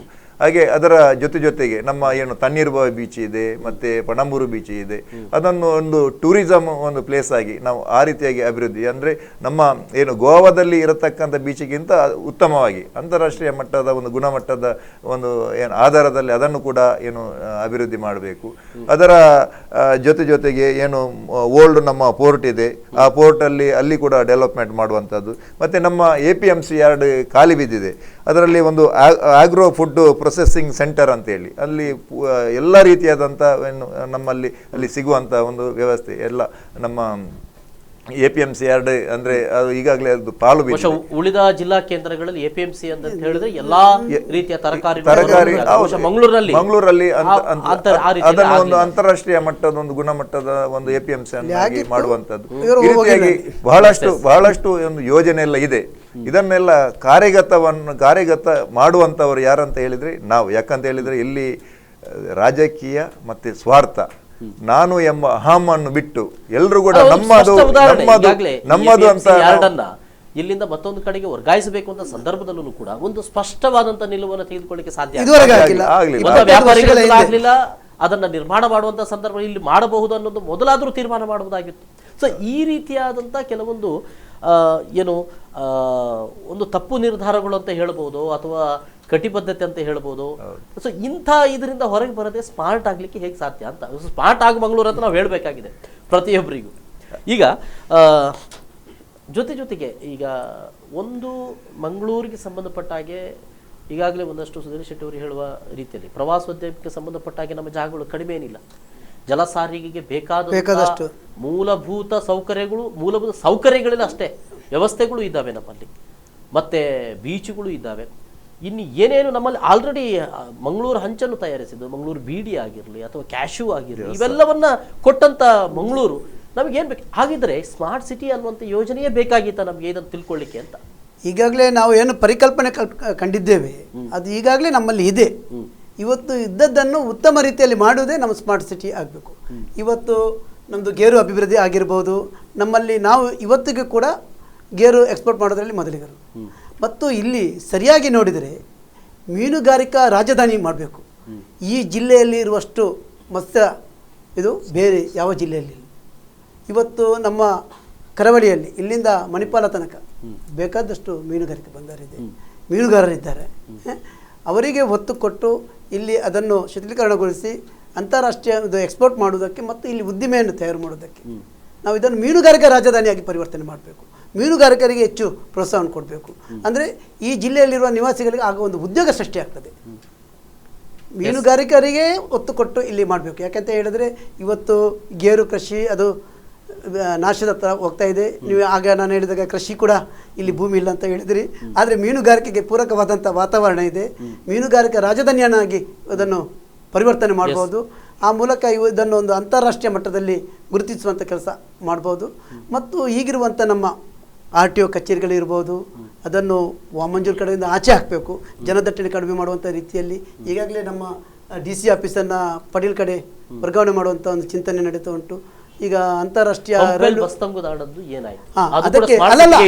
ಸ್ಮಾರ್ಟ್ ಸಿಟಿಗೆ ನಾನು ಇವತ್ತು ಬೆಳಿಗ್ಗೆ ನಾನು ಮತ್ತು ಭಾಸ್ಕರ್ ಮೈಲಿ ಅವರು ಹಿರಿಯ ರಾಜಕಾರಣಿ ಚರ್ಚೆ ಮಾಡುವಾಗ ಈಗಿರುವಂಥ ಏನು KSRTC ಬಸ್ ಸ್ಟ್ಯಾಂಡ್ ಉಂಟಲ್ಲ, ಅದನ್ನು ಸರ್ವಿಸ್ ಬಸ್ ಸ್ಟ್ಯಾಂಡ್ ಆಗಿ ಸರ್ಕಾರದ ಮಟ್ಟದಲ್ಲಿ ಪರಿವರ್ತನೆ ಮಾಡಿದರೆ, ನಾವು ಈಗ ಏನು ಸರ್ವಿಸ್ ಬಸ್ ಸ್ಟ್ಯಾಂಡ್ ಅಂತ ಪಂಪ್ವೆಲ್ಗೆ ಹೋಗಿದ್ದೇವೆ ಅದನ್ನು KSRTC ಮಾಡಿದರೆ ನಮ್ಮ ಹೊರ ರಾಜ್ಯಗಳಿಗೆ ಹೋಗುವಂಥದ್ದು ಅಥವಾ ಹೊರ ಜಿಲ್ಲೆಗಳಿಗೆ ಹೋಗುವಂಥ ಎಲ್ಲ ಬಸ್ಸುಗಳು ಈಗ ನಮಗೆಲ್ಲರಿಗೂ ಗೊತ್ತಿದ್ದ ಹಾಗೆ ಬಂಟ್ವಾಳ, ಬೆಳ್ತಂಗಡಿ, ಪುತ್ತೂರು ಕಡೆ ಹೋಗುವಂತೆಲ್ಲ KSRTC ಬಸ್ಸುಗಳು ಅದು ಪಂಪ್ವೆಲ್ಗೆ ಬಂದು ಅಲ್ಲಿಯೇ KSRTC ಬಸ್ ಸ್ಟ್ಯಾಂಡ್ ಆದರೆ ಮತ್ತು ನೆರೆಯ ಕೇರಳ ರಾಜ್ಯಕ್ಕೆ ಹೋಗುವಂಥ KSRTC ಬಸ್ಸುಗಳು ಪಂಪ್ವೆಲಲ್ಲೇ ಬಂದು ಹಿಂತಿರುಗಿ ಹೋದರೆ ಈ ಜಿಲ್ಲೆಯ ಒಳಗೆ ಬರುವಂಥ 2 ನಿಮಿಷಗಳೊಂದು KSRTC ಬಸ್ ಬರ್ತುಂಟು. ಅದು ಕೇರಳದಾಗಿ ಸ್ಪಷ್ಟವಾಗಿ ಮಾಡ್ಲಿಕ್ಕೆ ನಮ್ಗೆ ಯಾಕೆ ಸಾಧ್ಯ ಆಗ್ತಾ ಇಲ್ಲ ಅಂತ ಒಂದೊಮ್ಮೆ ನಾವು ಪಂಪೆಲ್ ಬಸ್ ನಿಲ್ದಾಣ ಆಗ್ತದೆ ಅಂತ ಹೇಳ್ತೇವೆ. ಅಲ್ಲ, ಈಗ ಇದರಲ್ಲಿ ನಾನು ಸ್ಪಷ್ಟವಾಗಿ ಹೇಳ್ತಾ ಇದ್ದೇನೆ, ಇಚ್ಛಾಶಕ್ತಿಯ ಕೊರತೆ. ಯಾಕಂತ ಹೇಳಿದ್ರೆ ಈಗಾಗಲೇ 7 ಎಕರೆ ಜಾಗವನ್ನು ಎಕ್ವಿಷನ್ ಮಾಡಿ ಆಗಿದೆ. ಅದಕ್ಕೆ ಮುಖ್ಯಮಂತ್ರಿಯವರ ವಿಶೇಷ ಅನುದಾನದ 1 ಕೋಟಿ ಅನುದಾನ ಮತ್ತೆ 2 ಕೋಟಿ ಅನುದಾನವನ್ನು ನಾವು ಇಟ್ಟಿದ್ದೇವೆ. ಈಗಾಗಲೇ ಆ ಬಸ್ ಸ್ಟ್ಯಾಂಡ್ ಆಗ್ಬೇಕಿತ್ತು. ಆದ್ರೆ ಏನೋ ಇದರಲ್ಲಿ ಏನು ಕಾಣದ ಕೈಗಳ ಏನು ಒತ್ತಡ ಇದೆ. ಹಾಗಾಗಿ ಆಗ್ತಾ ಇಲ್ಲ. ಇನ್ನೊಂದು ಕೂಡ ಏನಂತ ಅಲ್ಲಲ್ಲ, ಕಾಣದ ಕೈಯ ಒತ್ತಡ ಎನ್ನುವುದಕ್ಕಿಂತ ಅದು ಅವೈಜ್ಞಾನಿಕವಾಗಿರುವಂಥ ಸುಧೀರ್ ಶೆಟ್ಟರ್ ಅವರಿಗೆ ಗೊತ್ತುಂಟು, ನಿಮಗೂ ಗೊತ್ತುಂಟು, ಮಂಗಳೂರು ನಾಗರಿಕರಿಗೆ ಗೊತ್ತುಂಟು. ಎಲ್ಲಿ ಜಾಗ ಬೇಕು ಅಲ್ಲಿ ಜಾಗವನ್ನು ಗುರುತಿಸಿಲ್ಲ. ಒಂದು ಮಧ್ಯೆ ಮನೆ, ಇನ್ನೊಂದು ಜಾಗ, ಇದು ಯಾವುದೋ ಒಂದು ಒಬ್ಬರಿಗೆ ಲಾಭದಾಯಕವಾಗಿ ಮಾಡಲಿಕ್ಕೆ ಎಕರೆ ಕಟ್ಟಲಿರುವ ಭೂಮಿಯವರಿಗೆ ಬೆಲೆ ಬಾಳುವ ಹಾಗೆ ಮಾಡುವಂಥ ಒಂದು ಯೋಜನೆ ಆಗಿದೆ ಈ ಹಿಂದೆ. ಇದನ್ನು ಪೂರ್ಣ ಪ್ರಮಾಣದಲ್ಲಿ ಎಕ್ವೈರ್ ಮಾಡಿ ಅಲ್ಲಿರುವಂಥ ನಿವಾಸಿಗರಿಗೆ ಪುನರ್ವಸತಿ ಕಲ್ಪಿಸಿಕೊಟ್ಟು ಅಥವಾ ಅದಕ್ಕೆ ಮಾರ್ಕೆಟ್ ಮೌಲ್ಯವನ್ನು ನೋಡಿ. ಈಗ ಇನ್ನೊಂದು ಸಮಸ್ಯೆ ಏನಂತ ಹೇಳಿದ್ರೆ 11 ಎಕರೆ ಜಾಗ ಪಾಪ ಅಲ್ಲಿ ಇರತಕ್ಕಂಥ ಜನರಿಗೆ ಮನೆ ಕಟ್ಟಲಿಕ್ಕೆ ಆಗ್ತಾ ಇಲ್ಲ. ಯಾಕಂತ ಹೇಳಿದ್ರೆ ಅದು ಎಕ್ವಿಷನ್ ಆಗ್ತದೆ ಅಂತ ಹೇಳಿ ಮೂಡದಲ್ಲಿ ಅವರಿಗೆ ಸಿಂಗಲ್ ಸೈಟ್ ಸಿಗ್ತಾ ಇಲ್ಲ. ಅದೊಂದು ಸಮಸ್ಯೆ ಇದೆ. ಇದು ನಾವು 18 ಎಕರೆ ಜಾಗವನ್ನು ಎಕ್ವಿಷನ್ ಮಾಡಬೇಕು, ಇಲ್ಲದ್ರೆ ಅದನ್ನು ಕೈ ಬಿಡಬೇಕು. ಯಾವುದಾದ್ರೂ ಒಂದು ನಿರ್ಧಾರವನ್ನು ಇಲ್ಲಿ ನಮ್ಮ ಜಿಲ್ಲಾ ಉಸ್ತುವಾರಿ ಮಂತ್ರಿಗಳು ಹೇಳಿದ್ದಾರೆ. ಏನು ನಮ್ಮ ಮಂಗಳೂರು ಮಹಾನಗರ ಪಾಲಿಕೆಯ ಅವರು ಏನು ಪ್ರಗತಿ ಪರಿಶೀಲನಾ ಸಭೆಯಲ್ಲಿ ಹೇಳಿದ್ದಾರೆ, ನಾವು ಮಾಡಿಯೇ ಮಾಡ್ತೇವೆ, ಅಲ್ಲಿ ಮಾಡೋದೇ ಅಂತ ತೀರ್ಮಾನವನ್ನು ಕೈಗೊಂಡಿದ್ದಾರೆ. ಆದ್ರೆ ಇಲ್ಲಿ ಕೆಲಸ ಮುಂದುವರಿಯುತ್ತಾ ಇಲ್ಲ. ಹೌದು, ಆಗ್ಬೇಕು. ಟೆಂಡರ್ ಪ್ರಕ್ರಿಯೆ ನಾನು ಅದಕ್ಕೆ ಇದು ಒಂದು ಸಾಕ್ಷಿ, ಜ್ವಲಂತ ಸಾಕ್ಷಿ. ಈಗ ಏನಾಗ್ತದೆ ಅಂತ, ಈಗ ಯಾವಾಗ ಆಗ್ತದೆ, ಪಂಪಲ್ಲೇ ಬಸ್ ನಿಲ್ದಾಣ ಆಗುತ್ತದೋ ಅಥವಾ ಇಲ್ಲ ಇದು ಇಲ್ಲಿಗೆ ಶಿಫ್ಟ್ ಆಗಬೇಕು ಮತ್ತೆ ಒಂದಷ್ಟು ವರ್ಷ ನಿಜವಾಗಿ ಬಸ್ ಸ್ಟ್ಯಾಂಡ್ ನ ವಿಷಯದಲ್ಲಿ ಆಚೆ ಮುಂದುವರಿತು ಹೋಗ್ತಿರುವಾಗಲೇ ಪ್ರಸ್ತಾವಿತ ಬಸ್ ಸ್ಟ್ಯಾಂಡಿಗೆ ಉಂಟಲ್ಲ, ಸರ್ವಿಸ್ ಬಸ್ ಸ್ಟ್ಯಾಂಡ್ ವರ್ಗಾವಣೆ ಮಾಡೋದಕ್ಕಿಂತ ಸರ್ವಿಸ್ ಬಸ್ ಸ್ಟ್ಯಾಂಡ್ ಅನ್ನು ಇಲ್ಲಿ ಮಾಡಿಕೊಂಡು KSRTC ಬಸ್ ಸ್ಟ್ಯಾಂಡ್ ಅಲ್ಲಿ ವರ್ಗಾವಣೆ ಮಾಡಿದರೆ ಉಡುಪಿ, ಕುಂದಾಪುರ ಬರುವಂಥ ರಾಷ್ಟ್ರೀಯ ಹೆದ್ದಾರಿಯಿಂದ ಬಂದಂಥ ಬಸ್ಸುಗಳು ಕೂಡ ಆ ಜಾಗಕ್ಕೆ ಹೋಗ್ತದೆ. ಮತ್ತು ಅಲ್ಲಿಂದಲೇ ಬೆಂಗಳೂರು, ಮೈಸೂರು ಕಡೆ ಹೋಗುವಂಥದ್ದು, ಮಡಿಕೇರಿ ಕಡೆ ಮತ್ತು ಕೇರಳ ರಾಜ್ಯಕ್ಕೆ ಹೋಗುವಂಥದ್ದು. ರಾಷ್ಟ್ರೀಯ ಹೆದ್ದಾರಿ ಮುಖಾಂತರವೇ ಹೋಗುವಾಗ ಸಿಟಿ ಒಳಗೆ ಬರುವಂಥ ಅವಶ್ಯಕತೆ ಇರುವುದಿಲ್ಲ. ಆ ಮೂಲಕ ನಾವು ಬಸ್ಸಿನ ವಾಹನ ದಟ್ಟಣೆಯನ್ನು ಕಡಿಮೆ ಮಾಡ್ಬೋದು. ಮತ್ತು ಅಂಡರ್ ಪಾಸ್ ಮತ್ತು ಓವರ್ ಬ್ರಿಡ್ಜ್ಗಳನ್ನು, ಫ್ಲೈಓವರ್ಗಳನ್ನು ಮಾಡದಿದ್ದರೆ ಈ ಸ್ಮಾರ್ಟ್ ಸಿಟಿಯ ಪರಿಕಲ್ಪನೆ ಭಾಳಷ್ಟು ಕಷ್ಟಕರ ಅಂತ ನನ್ನ ಸುಧೀರ್ ಶೆಟ್ರೆ ಮತ್ತು ಅಶೋಕ್ ಡಿಗಿ ಅವರು. ಬಹುಶಃ ಮಾತಾಡಲಿಕ್ಕೆ ಸ್ಮಾರ್ಟ್ ಸಿಟಿಗೂ ತುಂಬಾ ಇದೆ. ಬಹುಶಃ ಮುಂದುವರೆದು ಮತ್ತೆ ಒಂದಷ್ಟು ನಾವು ಈ ಬಗೆಗೆ ಚರ್ಚೆಗಳನ್ನು ನಾವು ಇಡಬಹುದಾಗಿದೆ ಅಂತ ಹೇಳ್ತೇನೆ. ಧನ್ಯವಾದಗಳು ಇಬ್ಬರಿಗೂ. ವೀಕ್ಷಕರೇ, ಇದು ಸ್ಮಾರ್ಟ್ ಆಗು ಮಂಗಳೂರು. ಈ ಕಾರ್ಯಕ್ರಮದಲ್ಲಿ ಬಹುಶಃ ನಿಮಗೂ ಕೂಡ ಒಂದಷ್ಟು ಅಭಿಪ್ರಾಯಗಳನ್ನು ಕೊಡಬೇಕು ಅನ್ನುವಂಥದ್ದು ಇದ್ದಿರ್ಬೋದು. ಅದು ಮುಂದಿನ ದಿನಗಳಲ್ಲಿ ನಿಮ್ಮ ಅಭಿಪ್ರಾಯಗಳನ್ನು ಕೂಡ ತೆಗೆದುಕೊಳ್ತೇವೆ. ಇವತ್ತಿನ ವಿಶೇಷ ಕಾರ್ಯಕ್ರಮ ನಿಲ್ಲಿಸ್ತೇನೆ. ನೋಡ್ತಾ ಇರಿ ಸ್ಪಂದನ. ನಮಸ್ಕಾರ.